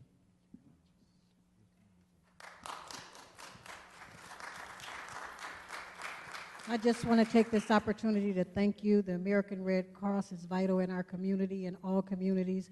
We appreciate everything that you do, and we know that volunteerism is the backbone of your organization, so we encourage everyone that has time to volunteer to help the American Red Cross. Thank you.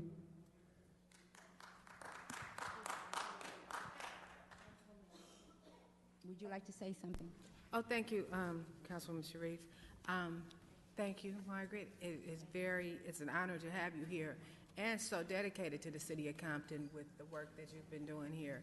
And just, was it yesterday or the day before, we had a fire here in Compton, and Red Cross assisted the family in finding some shelter.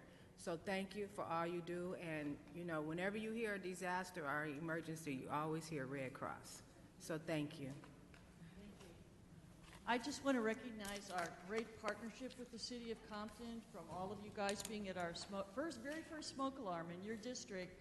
We have, in the last years, installed more than 1,000 smoke alarms, but we would ask you, please, on April the 21st, you can go to Facebook and register to help install smoke alarms. You can go to redcross.org, or you can call the numbers that Bob read into the record when he was on. But we ask you please to come join us on April 21st to install smoke alarms here in Compton. We want to get 1,000 more. We want to double the number of smoke alarms we put here in Compton. And we can only do it with your help. So please come down and volunteer. You can register to be a part of this on Facebook at preparesocal.compton. You can also call our main office, or you can personally call me, and we will be happy to take you as a volunteer. Thank you so much, Compton, for all you let us do with you. And here's to you, Stacy.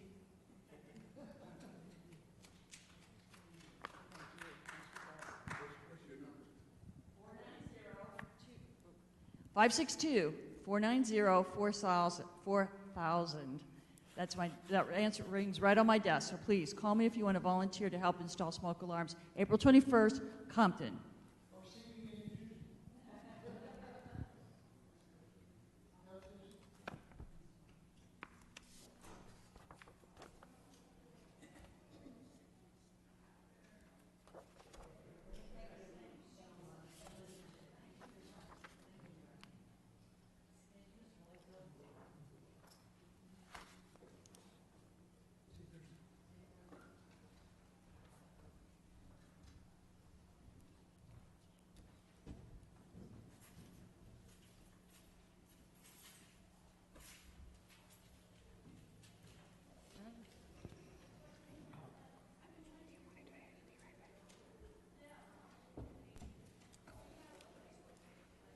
Madam City Clerk. We're at consent agenda. Consent items are routine items that are expected to be non-controversial that will be acted upon by the council at one time without discussion unless a council member requests an item be removed for discussion. So moved. Second. Roll call. Councilperson Zarita. Yes. Sharif. Yes. Mayor Pro Tem McCoy. Yes.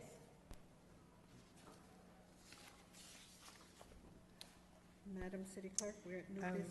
Yes, we're going to go to, item 6 and 7 requires 4 votes, so we're going to go to item number 8. Okay.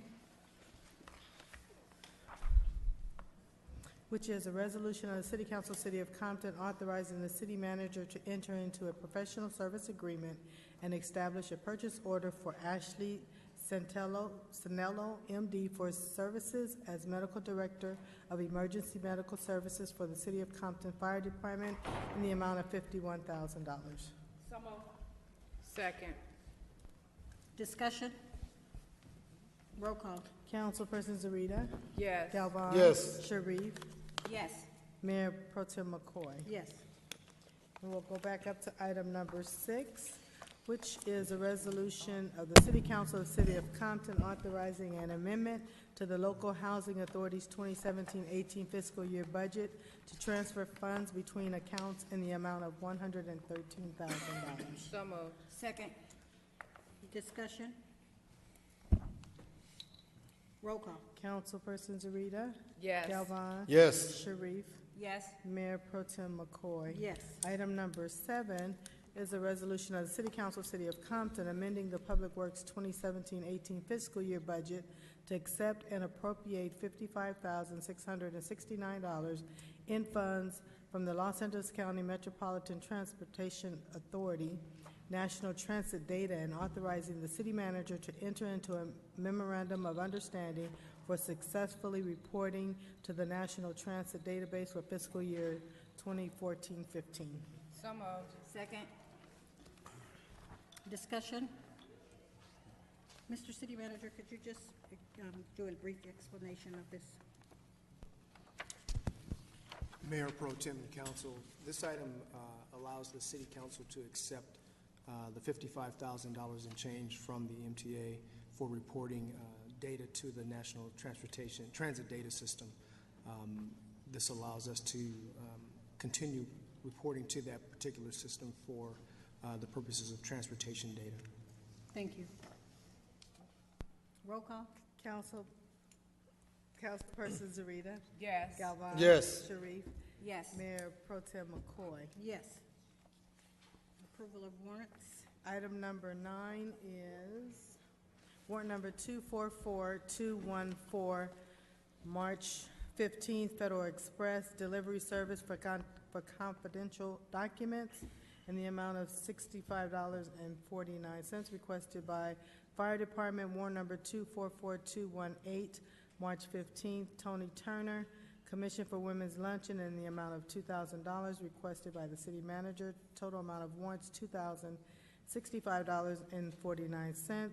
Warrant number 244143, March 13, Evan Brooks, Consultant for Transportation Engineering and Transit Development in the amount of $11,597.75, requested by the Public Works Department. Warrant number 244154, March 13th, Humble Communications, installation of connection cables at Fire Station number 3 in the amount of $1,805.97, requested by General Services.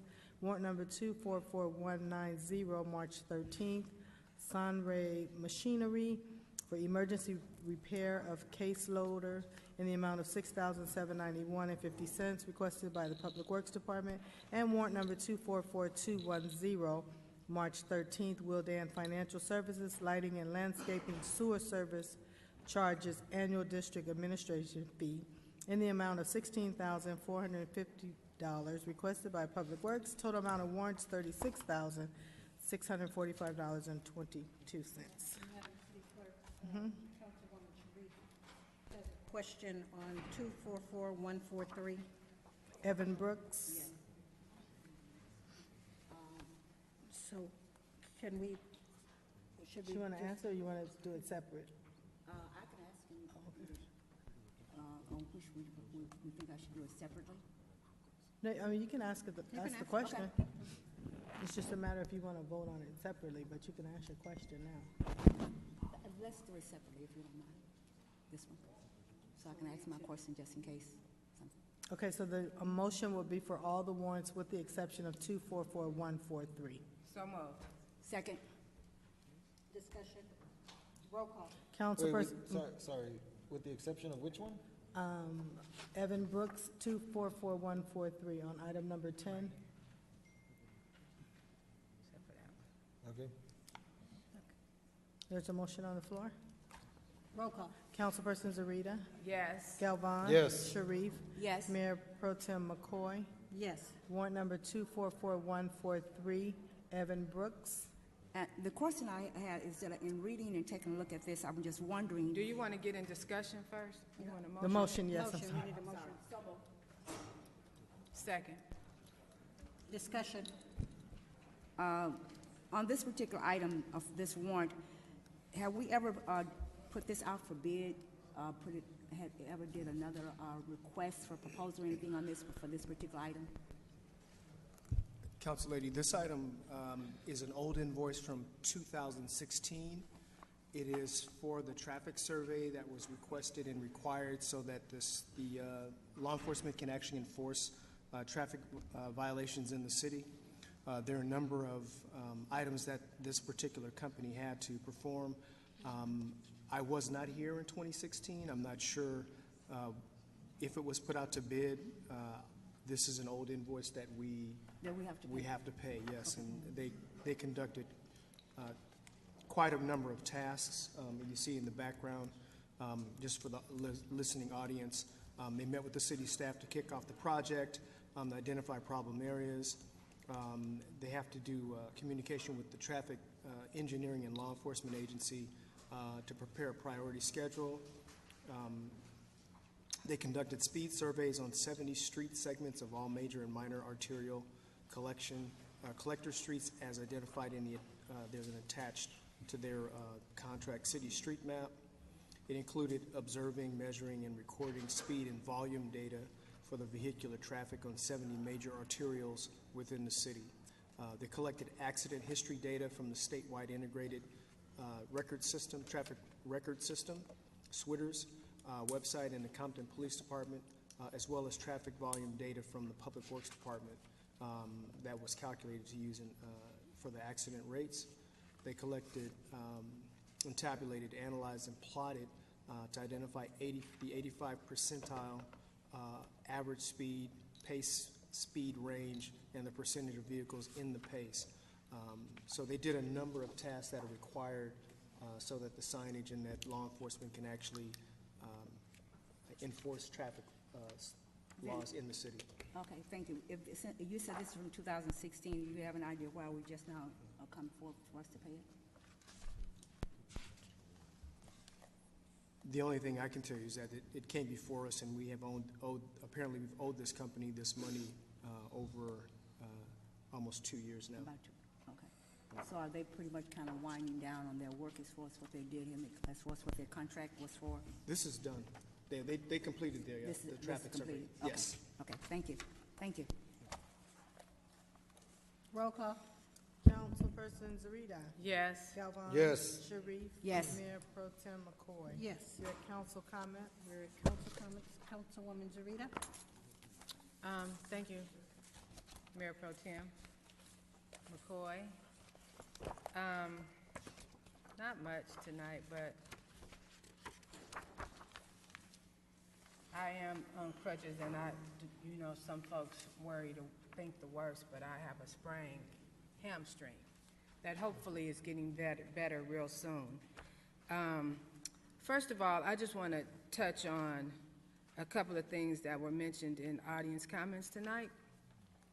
And now that the state audit has gone public, Mr. City Manager, I know the controller is not here tonight, but I'd like to request that the credit card travel that's mentioned in the audit be identified, because to say that there's no backup documentation for that, you cannot fly or book a flight on any credit card without a name, social security number, address. So there is a way to find out who did that travel. So let's identify that. I've traveled very little on the city of Compton. When I ran in 2011, I ran on the $42 million deficit that had not been talked about in 2011.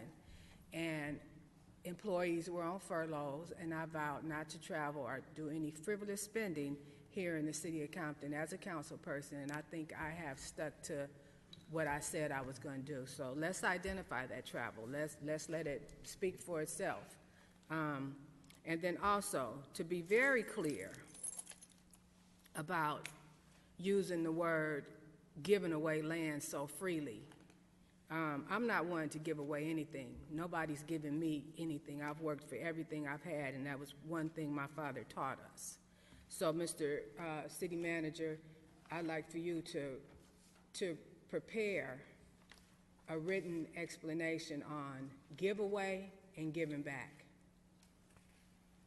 And then somebody talked about, I was wondering when you folks in Compton was going to wake up and start talking about your money, your embezzlement, and the safeguarding our public funds. Somebody tonight talked about the embezzlement, the over $4 million of embezzlement in the office where an employee, and I truly agree with the person that spoke, I don't even remember who it was, but I believe that the employee was set up by the director of that department, because how do you allow one person to count hundreds of thousands of dollars for years with no check and balance? I believe that everybody that count cash should be rotated every 60 days.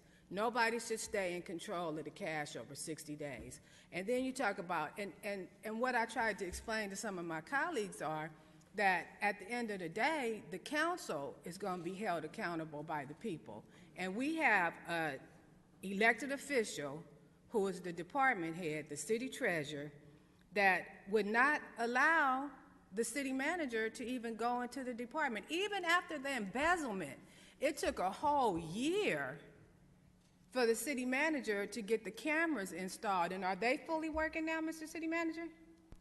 Yes, but we're going to install a couple of more cameras at a couple of different more angles. And did it take you a year to get those cameras installed and working properly with the cooperation that you were getting from the city treasurer? It took about a year, yes. So, you know, what I think that me and my colleagues need to come together, and if we're going to be held accountable in audits and by the people, that we need to start making some policies for our cash. We need to safeguard our cash. We need to go in and treat it like any other department and just take control of it, because obviously, it's nothing I'm making up here. I'm not making this story up. If a person can steal for over 6 years in a department, there is something definitely wrong. I mean, it's something wrong. I don't have to say it. The man, so, and to tell you guys, some of that are new here, the guy didn't get caught. The employee didn't get caught. He confessed. He thought he got caught, and he got nervous, and he confessed. It wasn't no Captain Saberhole, I caught an embezzler. No, he confessed. So I think we need to take control. We need to get down there in that office. We need to make some safety precautions. We need to put some walls up. I don't even think a person counting cash should be able to carry their purse in the room. I don't think they should be able to carry their lunch pail in the room. We need to protect the employee. You got to protect your employees. Don't set them up for embezzlement. So that's my take on that. And every time I get my property tax bill and my water bill, I think about that $4 million embezzlement.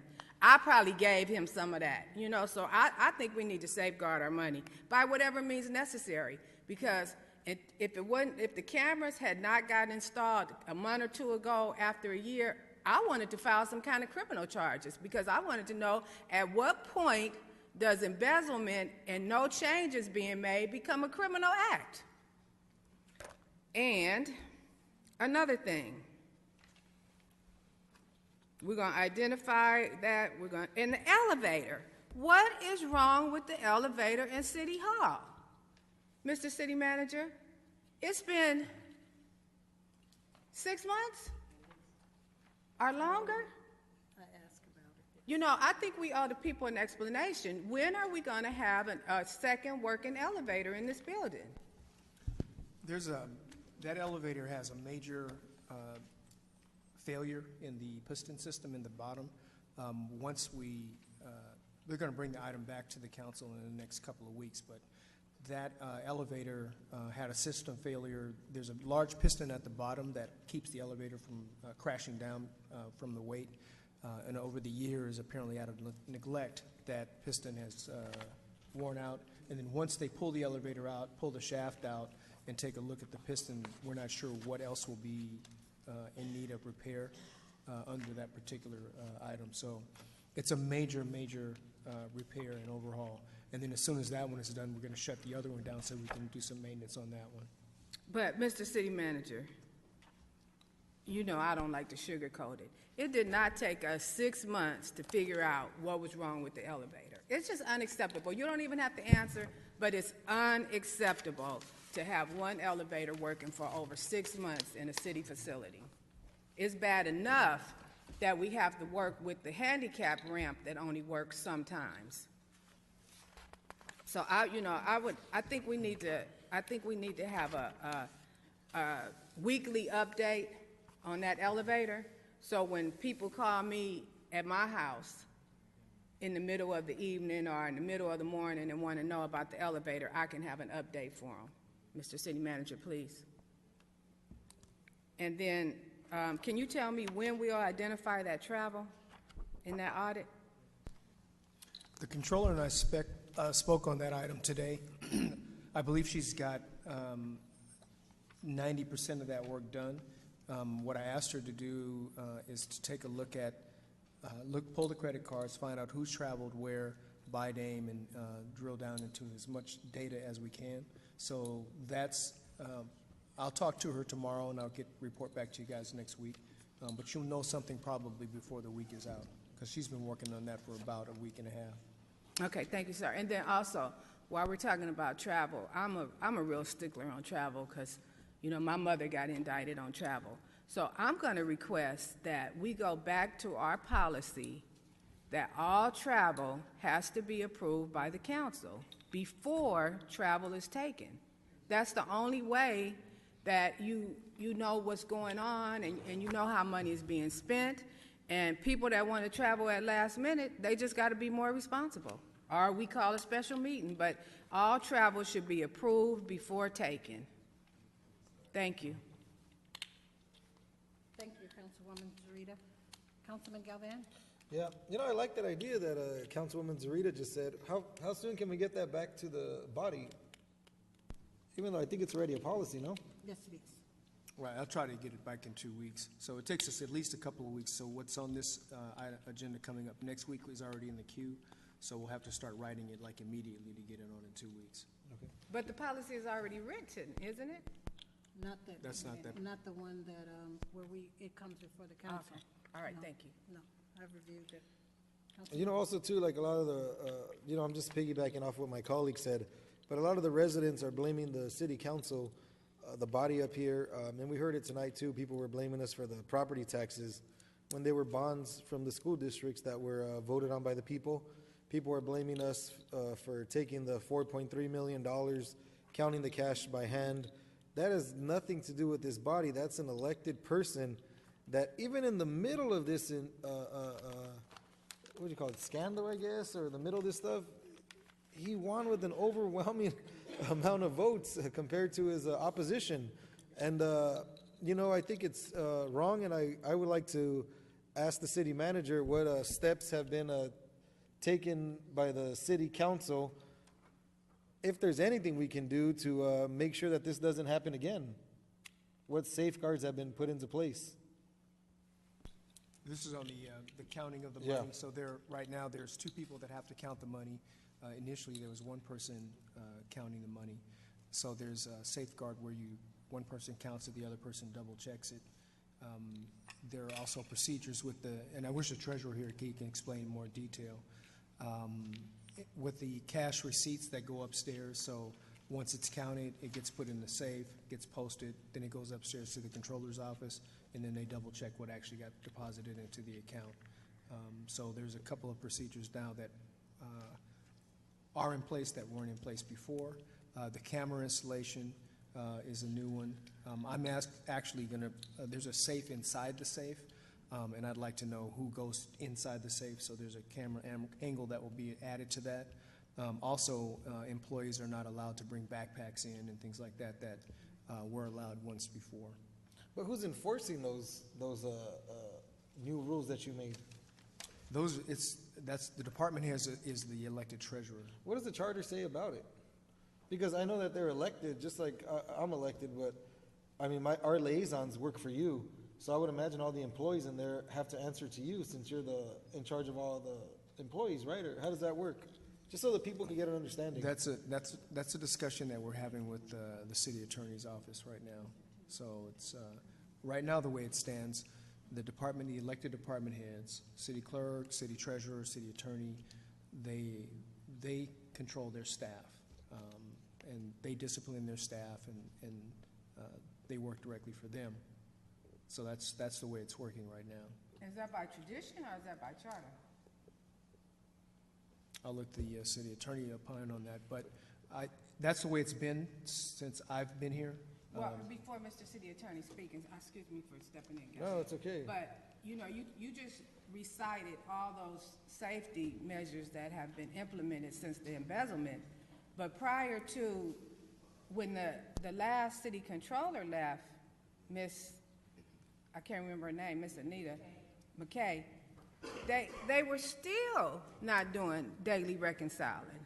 So as Mr. Galvan said, who's enforcing this? Because, you know, at the end of the day, when we are held accountable for money and embezzlement, we need to be able to implement some policies, because then if we start talking about how you manage, then we get into administrative interference. But, Mr. City Manager, I don't think you can firsthand say that those things are being done in the city treasurer's office, because I don't believe they are. So just very briefly, so the city attorney and I have spoken about this. We've looked at the charter. We've also looked at the municipal code. In a nutshell, I'm to work with the department heads. They be they elected or appointed. The controller is one that's an appointed official. And together we work cooperatively. So up until this point, recently, the treasurer has been working collaboratively with us as a management team. We just met Friday on our day off to discuss how to address the recommendations from the controller's office.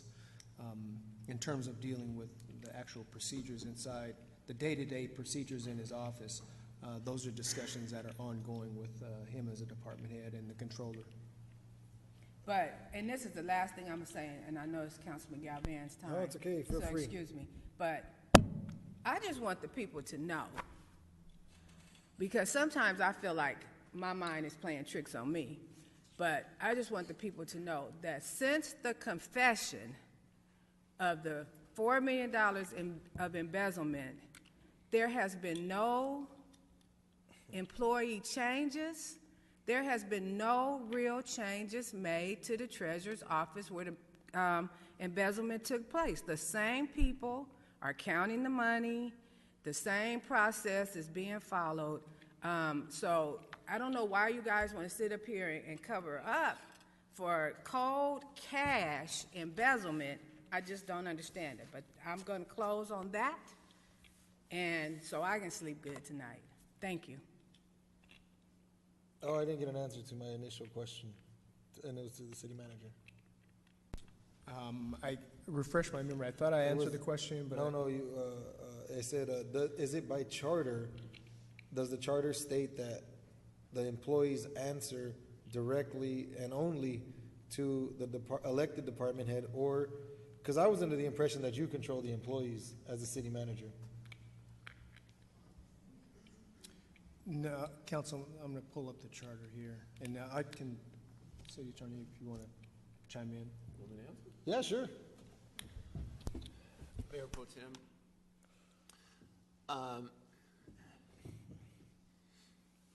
There's a section 504 of the city charter talks about other elective officers after discussing the council. The other elective officers are the clerk, treasurer, and attorney. Section 1205, if I can thumb fast enough, states that each elective officer and other department heads shall have the power to appoint, suspend, demote, remove such deputies, assistants, subordinates, and employees as are provided by the city council for his or her department. And there are specific situations as to the power of suspension, which may be exercised without the prior approval of the city manager, and as to appointment by an elective officer of his principal deputy, the number 2 in the office, shall not require the approval of the city manager. So I would agree with the manager's prior statement that while he is in charge of the administrative system and the administrative service of the city, he would manage department heads except for the elective officers and subordinates, assistants, deputies, and employees is the authority of the department heads and the elective officers. I am still looking into additional issues, and I'll put it in writing. Yeah, you know, one but thing so far, that's where we are. What you initially said, you know, I'm not an attorney and stuff, so, you know, whatever, but I just have a little bit of common sense, but it said the department head should oversee the employees, but it doesn't say solely oversee them, so there's got to be a way where, I mean, we get the blame for stuff like that when it happens. We're the ones that approve the budget for each department. We're the ones, you know, that are dealing with this. There's got to be a way that the city manager, you know, can discipline the employees or put safeguards in there to make sure that we don't lose another however much amount of money that is that we lost. So, the city manager, I would also recommend that you get a second legal opinion, you know, because maybe, you know, I feel a second legal opinion where there's no conflict. So, because the city attorney's department falls under the same question that you're asking. And if I was elected to one of those spots, I would want to control my own office as well. So maybe you can get an outside second opinion as well on what the city attorney just said and what his interpretation of that was, because I think maybe the body would have a different interpretation of it. But just my opinion. But thank you, city attorney, for your take on the charter. You know, another thing that the audit said was that we were paying ourselves too much money. I mean, I cash my check every month, and it's only $600. I believe for decades longer, even when I first started, we were getting paid a higher salary than what we're getting paid now. We voluntarily reduced our salaries. The whole body up here voluntarily reduced our salaries to $600 a month. And, you know, another thing I read in the charter was, in the report was that we spend too much money on graffiti removal. But, you know, this isn't Beverly Hills. This isn't some of the more nicer areas. We have a big problem with gangs in the city. We have a problem with people graffitiing all over the city. So I think we have to spend more money on removing graffiti, because I got so frustrated yesterday because I worked really hard to get a new court into Cesar Chavez Park. And I went yesterday, and on the court, they tagged all over it. On the benches, they tagged all over it. On the actual post that holds up the basket court, they tagged all over that. And it's just like really, really frustrating because, you know, we want the residents to have nice things. We want the residents, you know, to have the best. But it's like, you know, it gets ruined whenever we have it. So we do the best we can to maintain it. So, you know, I think there's some things that we definitely have to work on. And I'm glad and I'm very confident with the team that we have up here now, in particular the city manager and his staff, I think that we're really making strides to, just be better stewards of the money and better stewards of the people's trust. And also, I think we're making great strides to, continue to improve the quality of life for the residents of Compton. So I'm glad that, we've already taken positive steps before this audit even came out. Also, I want to announce, today I mentioned it with the city manager, but I'm going to mention it again on the dais. Today I was able to visit one of the parks in my district when I thought was really poorly maintained, and I'm talking about Wilson Park. I went in there today, and it was just really disgusting how nasty that gym was. We had a basketball court that was metal, sharp metal was exposed on the under of the backboard. We had mold taking place in there. We had dirty walls. It was, I think we had electrical problems. Our sockets were exposed to the people, and I'm just glad that nobody's gotten hurt there. So I want to request again publicly that the city manager shuts down the basketball gym at Wilson Park until it's safe for our kids to play basketball there. I mean, we have young kids that are 10 years old and 11 years old that could already slam dunk and, slap the backboard. So that's definitely a safety hazard, having under the rim exposed with that sharp metal right there, or aluminum, I think it is. And so I really want to make sure that you direct the staff to shut down the basketball gym at Wilson Park until we get that fixed. Maybe you have to put a lock on it or something. I don't know what you have to do, but I really want to get that shut down. The city manager came with me, and he did a tour of it, so he's aware of all the issues. And I want to let the residents know that we're addressing them, and I'm going to make sure that I stay on top of it and make sure we get that fixed, so that way our kids can continue to enjoy the facilities that we have at the city. Also, last week I attended the National League of Cities Conference in Washington, D.C. Nobody from the city council was going, so I volunteered to go. It was a great event up there. It was the national conference, so I got to attend several workshops. I paid for my own food. I paid for my own airfare. I didn't submit no receipts to the city. And I attended several workshops. One of them was on law enforcement, how they're using a new app now to help combat crime. And something I'm going to meet with the city manager and hopefully the captain about and show them the packet that we got over there. Another workshop I attended was on infrastructure and the importance of that. And I also got a chance to attend a workshop on gun control and keeping our city facilities safe.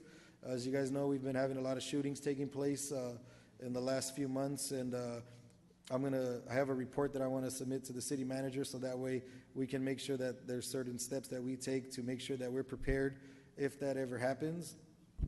Also, I had a chance to visit our senator, U.S. Senator Dianne Feinstein, and I talked to her about some of the money we need for our streets, as well as some money that I had talked to the city manager before. We're looking at getting close to raising close to $32 or $34 million to knock down the bridge on Rosecrans. That way we can revitalize that part of town. So I met with her about that, and I met with her chief of staff as well. I also visited our Congress lady, Nanette Barragan. She wasn't available to meet because they had an important vote, but I spoke with her chief of staff and told them about some of the issues that we deal with right here on a daily basis, and they were worried about passing infrastructure initiative, so they know the stuff that we need, and I was able to go out there and talk with them. Our federal lobbyists set up those meetings, so it was the first time that I have ever been able to go there and meet with important people like that in DC, so it was really, really good. And also I want to announce my 5th annual Easter basket giveaway that's going to be taking place next Saturday, I'll tell you the date right now, March 31st at Wilson Park from 10 a.m. to 1 p.m. And if you guys ever been there, the last 4, we get a really big turnout. We get free food. We give live music, games. Every kid that shows up gets an Easter basket. We have pictures with the Easter Bunny. This year we're going to add in a skateboarding contest because we got the skate park right there. So We're going to make it a really fun event for the community.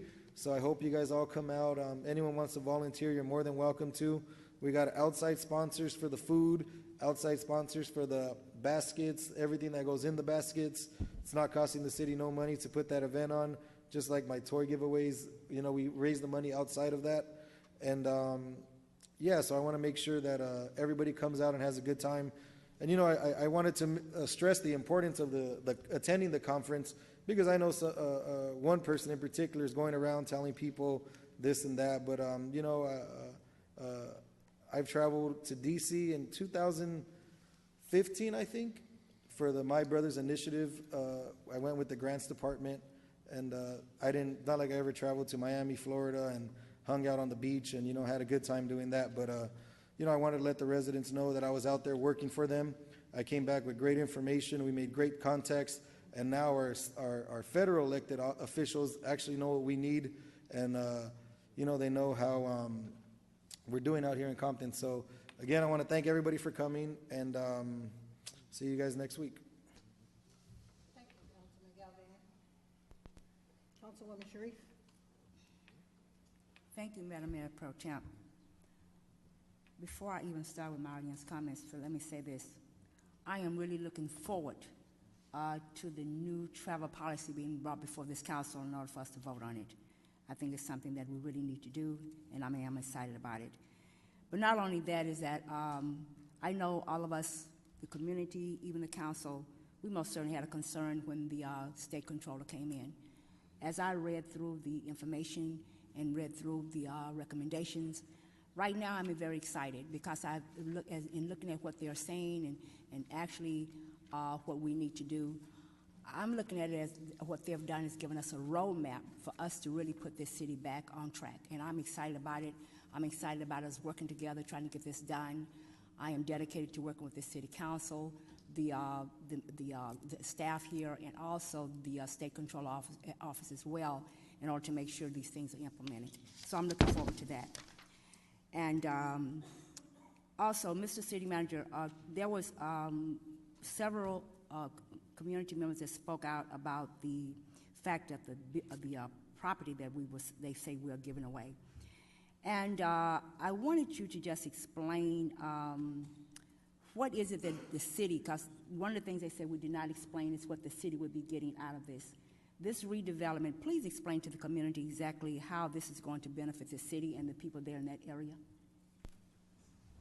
Just very briefly, Council, and listening audience, what they're going to bring to the particular area will be take away some of the blight that's there currently on that particular strip of land. We just cleaned that property. There was a homeless encampment there. There were 5 people living there. One, I think, still lives, keeps coming back and residing in a makeshift tent in the bushes. They also do illegal dumping of concrete and landscape material on that particular strip. If you're familiar with that strip of land over there, as you're going north on Alameda, it veers to your right and goes off in a north easterly direction. And the homes there really look out on the bushes in this easement. So we actually welcome them to take over this site.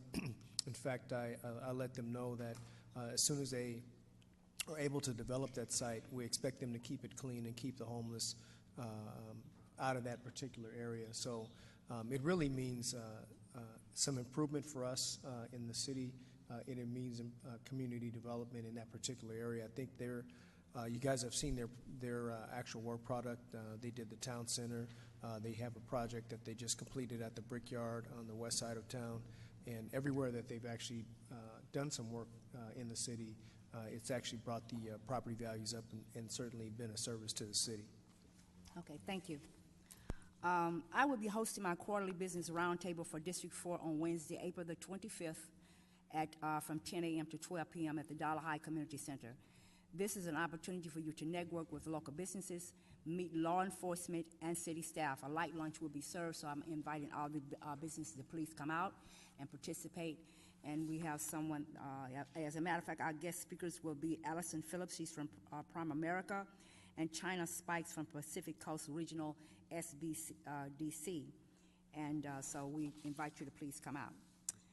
And also, Caltrans, they're going to be upcoming training sessions starting in April 2018 in Caltrans District 7. The training will be teaching you about doing business with Caltrans, getting started, how you can get started with Caltrans, because a lot of people, especially in construction, when you're working with Caltrans, you have to be certified. And this is what this is all about, trying to work with people to try to get them certified so they can really be able to get a lot of the jobs that's going to be coming, because there's a lot of construction is coming through, especially talking about the highways and streets and all those construction work. So this is give them an opportunity to go through the process, get certified, and be able to get on the list so that you can really be able to get the jobs through Caltrans. So that is going to be coming up. That's going to be doing getting started would be Thursday, April the 19th at 8:30 to 10. And you can. I'm going to leave this information and make sure that you guys can get registered at a website, that they have a website there that you can get registered. And they're also going to be doing a certification workshop. That's going to be Thursday, April the 19th as well, from 10:30 to 12:30. And then a subcontractor training is also going to be Thursday, April the 19th. That will start at 1:30 to 4. And then the prime contractor training, that's going to be Friday, April the 20th, and that will be from 8:30 to 12. All of these trainings is really good for people that really want to get involved with the construction, because it's giving them opportunity to really get involved there. So, and the Caltrans, all the sessions will be held at 100 South Main Street, room 01.037 there in Los Angeles. That's 100 South Main Street, room 01.037 in Los Angeles, California. All the sessions will be located there. They will be starting April the 19th, 8:30 in the morning, through April the 19th to 4 o'clock. From 8:30 to 4, there'll be different trainings all day. Then April the 20th, they will have the prime contractor training for you to get involved in that as well. And I really want to thank the city manager and the staff. As I was driving down Compton Boulevard, I got a chance to see all the new signs that's being put up. So I really want to thank you and your staff for getting this done. As a matter of fact, I called Dr. Jones today and told him to make sure he take a look, because the sign for Sloan is up now there on Compton Boulevard. So he's been mentioning it to me for a while, so that has been done. So I really want to say thank you to you and your staff for actually taking care of that. That's it. Thank you. Thank you. McCoy, I had one more question as the city manager. Actually, two questions. Number one is in the proposed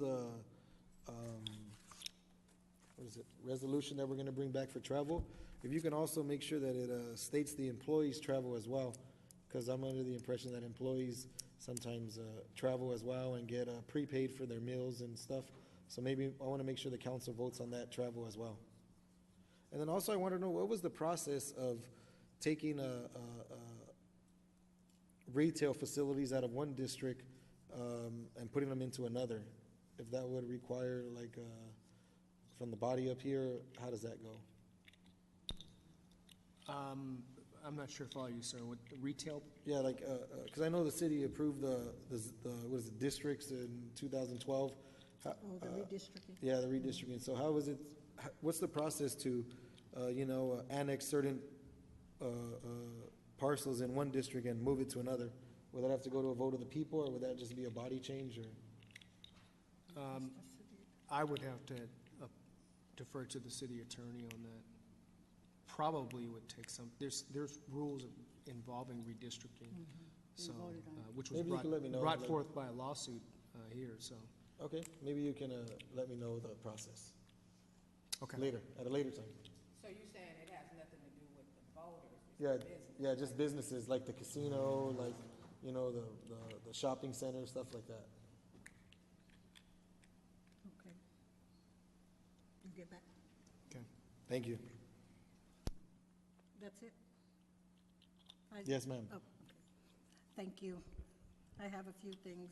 Mr. City Manager, I attended a block club meeting on Saturday, and some of the concerns were brought up about the tree that has been that was knocked down or split with a car accident, could you let me know the approximate time that it will be removed? Because if, like the rain is coming, we don't want it to be a hazard to anyone.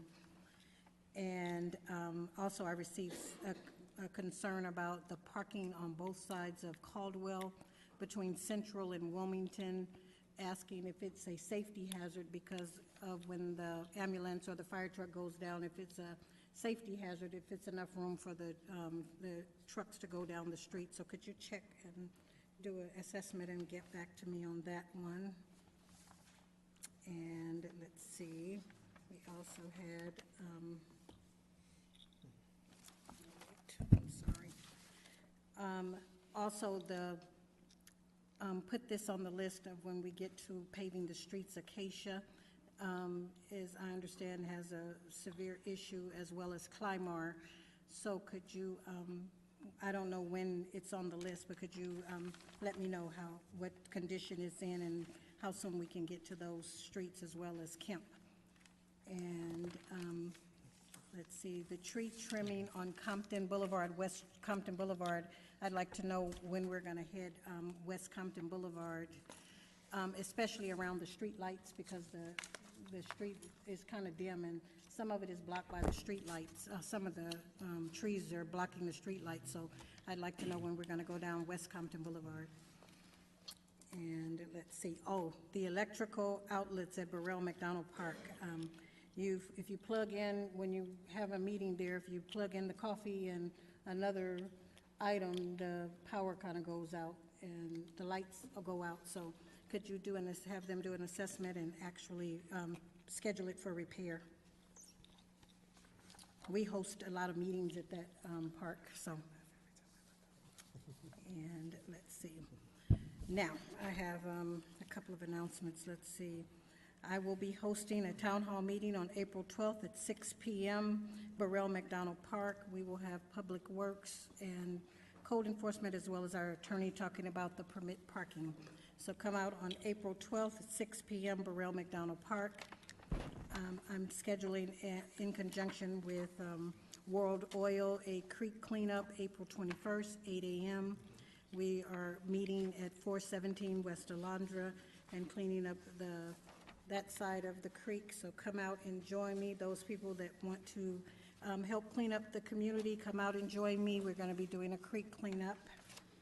And I am hosting a Compton Creek 5K run on May 5th at 7 a.m. We will begin at Centennial High School and conclude at the Compton Gateway Center. So come on out and join me for the Creek Run, and I think we're going to have a great time. We're looking for sponsors now, so please contact my office, 310-605-5612. Also, I received this announcement. Natural We Community Hair Show will be on March 31st at the City Banquet Hall in Compton on Long Beach Boulevard. They're looking for volunteers and sponsors.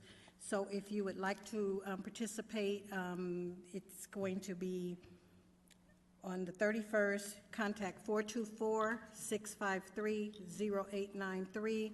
This event will celebrate, it's a nonprofit organization that is located in Compton to support children in the community by providing them with quality services to foster their growth as individuals. And so please, if you would like to participate, contact 424-653-0893, or if you'd like to make a donation. And let's see. So I have like to make a statement about the audit. The audit was from 2007-8 to 2016. Since I've been on the council, I have requested that we update the policies and procedures and have each employee be provided with a copy of them and signed to follow them, and I am still asking for that. I would like the policies and procedures updated, and I would like the employees to be aware of them and made to follow them. And also, I would like you to bring back a When you do get the policies and procedures, I know you put together a team, but I would like you to actually bring it back to this council and make a PowerPoint so that we will know the things that have been put in place and what we're following, because this is very serious. And I'm glad we're bringing back this travel policy. I am fully aware of the travel policy and I follow it completely, but if we approve all travel, then it should be no issues and nobody should have any issues with our travel, and we'll know exactly what everyone is doing. It puts really a shade on what this council is doing. When, you know, people see that we're under state audit, they automatically think it's this council. Most of these things were done before this administration. However, we stand together to actually make sure that we put policies and procedures in place to keep these things from happening again. So again, I'm asking that we bring these things back so that we can help to comply with the state and their audit and make sure that we are putting the proper procedures in place. And with that, I would like to wish my granddaughter a happy 13th birthday, Anaya. I know you're watching. Granny loves you, and happy birthday. And also, I want to adjourn in memory of Billy Marie Irons. David Irons' sister passed away. And Thomas James Petit Jr., the father of Chris Petit, Melvin Wyatt Sr., Lottie Lewis, and you have... And yes, and I close in memory of Eleanor Curry Wickerson. Her service was held Saturday, March 17th, and she's lived in Compton for over 50 years. Okay. I want to close in the memory of, I don't know if you guys did it last week, of Joaquin Avila, the gentleman who was behind making districts in the city of Compton. He passed away last week. Who's that? Attorney Joaquin Avila. So I think he was the one that sued the city of Compton to make districts. So I want to close his memory. And also, I had a question for the city manager. We've heard several speakers talk about the use of a city facility to have your own satellite office. And, you know, at first it didn't really bother me too much, but after the audit and stuff, I want to know what's the policy of somebody taking over a city facility to run their office there. And I think it's something you really have to look at. And I'm going to use a blanket statement. I think that when you have city employees there working, like I want the liaisons report to you. You're their boss, so I think it's hard to supervise them. I know you don't really supervise all of them. It's probably hard for you to do because they usually are with us. But I think that you should start doing like weekly reports on what the liaisons are doing and stuff. That way the residents can see the importance of the job that they do. But also, more importantly, I want to know what the policy is on them utilizing a city facility, especially a prime one like that transit center. I know that we had a couple of proposals for it to be sold and developed, and I also know that we even agreed, and I think we even gave money to one of them to do a juice bar, remember? Like back a couple years ago, I think we approved like $100,000 or something like that. I think it was Press Juicery back in 2016, or you weren't here, but I remember they were going to open in 6 months, and they never opened, so maybe you could look into that too and see if they actually got the money that the city voted to approve to give them. Were you aware of that? So like back in 2016 or 2015, we voted to approve Press Juicery, and to make it more attractive to them, we agreed to give them, it was like $80,000 or $100,000 so they can go move in there, because I guess they needed to use some of that money to help with the build out of the juice bar there. So they came and did a presentation, and it was in my district, so I remember it and stuff. It happened in about 2015. It didn't happen while I was on this council. Yeah, it didn't happen. No, you guys weren't here, just me and Yeah, Jane and Asia okay. were. But more importantly, too, Councilman Galvin, when you talk about the facilities and what could be used, can you also, Mr. City Manager, identify in that the type of funds that the building was built on as to what can actually be done in that facility? Okay. I can answer the policy question right now. So there's no policy on it. If a council member wants to use a city facility, be it Gonzalez Park, Kelly Park, Burrell McDonald Park, to meet and use it as a space, public space to go meet a constituent, they can do that. That's the policy. If you guys want to create a policy as a body to determine whether or not you're going to allow one of your colleagues to have an office, all of your offices are actually, even my office is the people's office. So they aren't necessarily owned or occupied by any one particular elected official. Naturally, we all have our own offices designated for us, but off-site offices can be utilized by other members of the council should you so desire. I can work with the city attorney on drafting a policy on that, but you know, not to cut you off, but it's one thing to, I mean, I use the Looters Park and Wilson Park to have town hall meetings there. I've used Dollar Heights to have events. It's one thing to utilize the facility to have a meeting, but it's another thing to just make that your home base and have city staff working there and have, I mean, who has a key to that building? Again, there's no policy on that. No, but I asked, I'm sorry. So she has the key to the building? No, You but want a she's key the to only one that building? has a key to the building? General Services has a key also. But I mean, like, her liaison and the secretary and them don't have a key to it? I would imagine they do. Yeah, so I think that's where the problem is, 'cause that's a prime location property, and I don't think it was meant to be a satellite office. I would actually like to see that thing developed and, you know, sold to somebody that would actually develop it and, you know, bring a life to that part of town, being in my council district. Okay, and I've had discussions with the General Services Director on that, so we'll bring back a couple of options on that particular piece. I know the Metro was interested in part of that, because some of that, Metro provided some money to build that. I mean, I'm not against council members having a satellite office, but I think I want to request a policy that any councilman that wants to have a satellite office has to come to the body and be approved by the council. Okay. And I would like that on in 2 weeks, along with the, and I want to really, and I'm not brown nosing or anything, but I really want to commend Councilwoman Zarita on bringing the travel policy, because I didn't even think of that, having the body vote on that before, you know, we actually take travel. So I think that's a really way to stay ahead. So I want to commend you on that. Thank you, sir.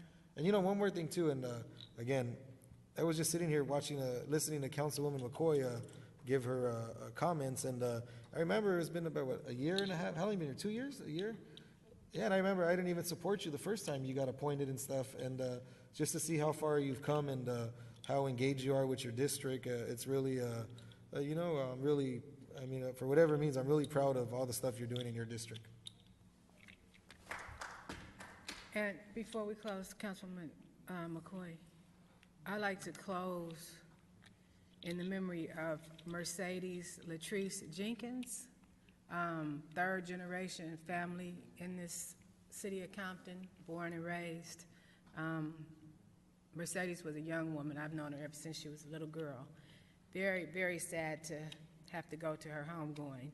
It'll be, the funeral services are Thursday, the 22nd, Inglewood Park Cemetery, Gallery Chapel at 1 o'clock.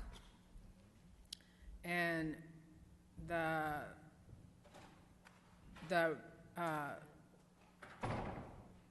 repast and everything will be done at the mortuary. So that's Thursday at 1 o'clock at Inglewood Park. Thank you.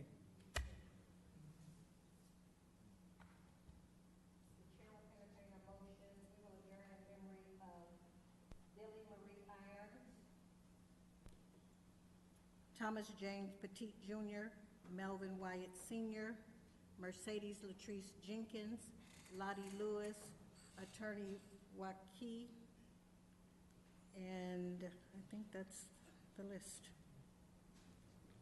Need a motion to adjourn. So moved. Wasn't that, what's the lady's name? Eleanor Curry Wilkerson. Oh, I thought we adjourned last week for her. And Eleanor Curry Wilkerson.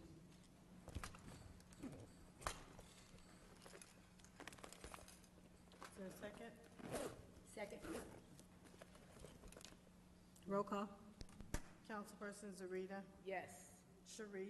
Yes. Mayor Pro Tem McCoy. Yes. Thank you.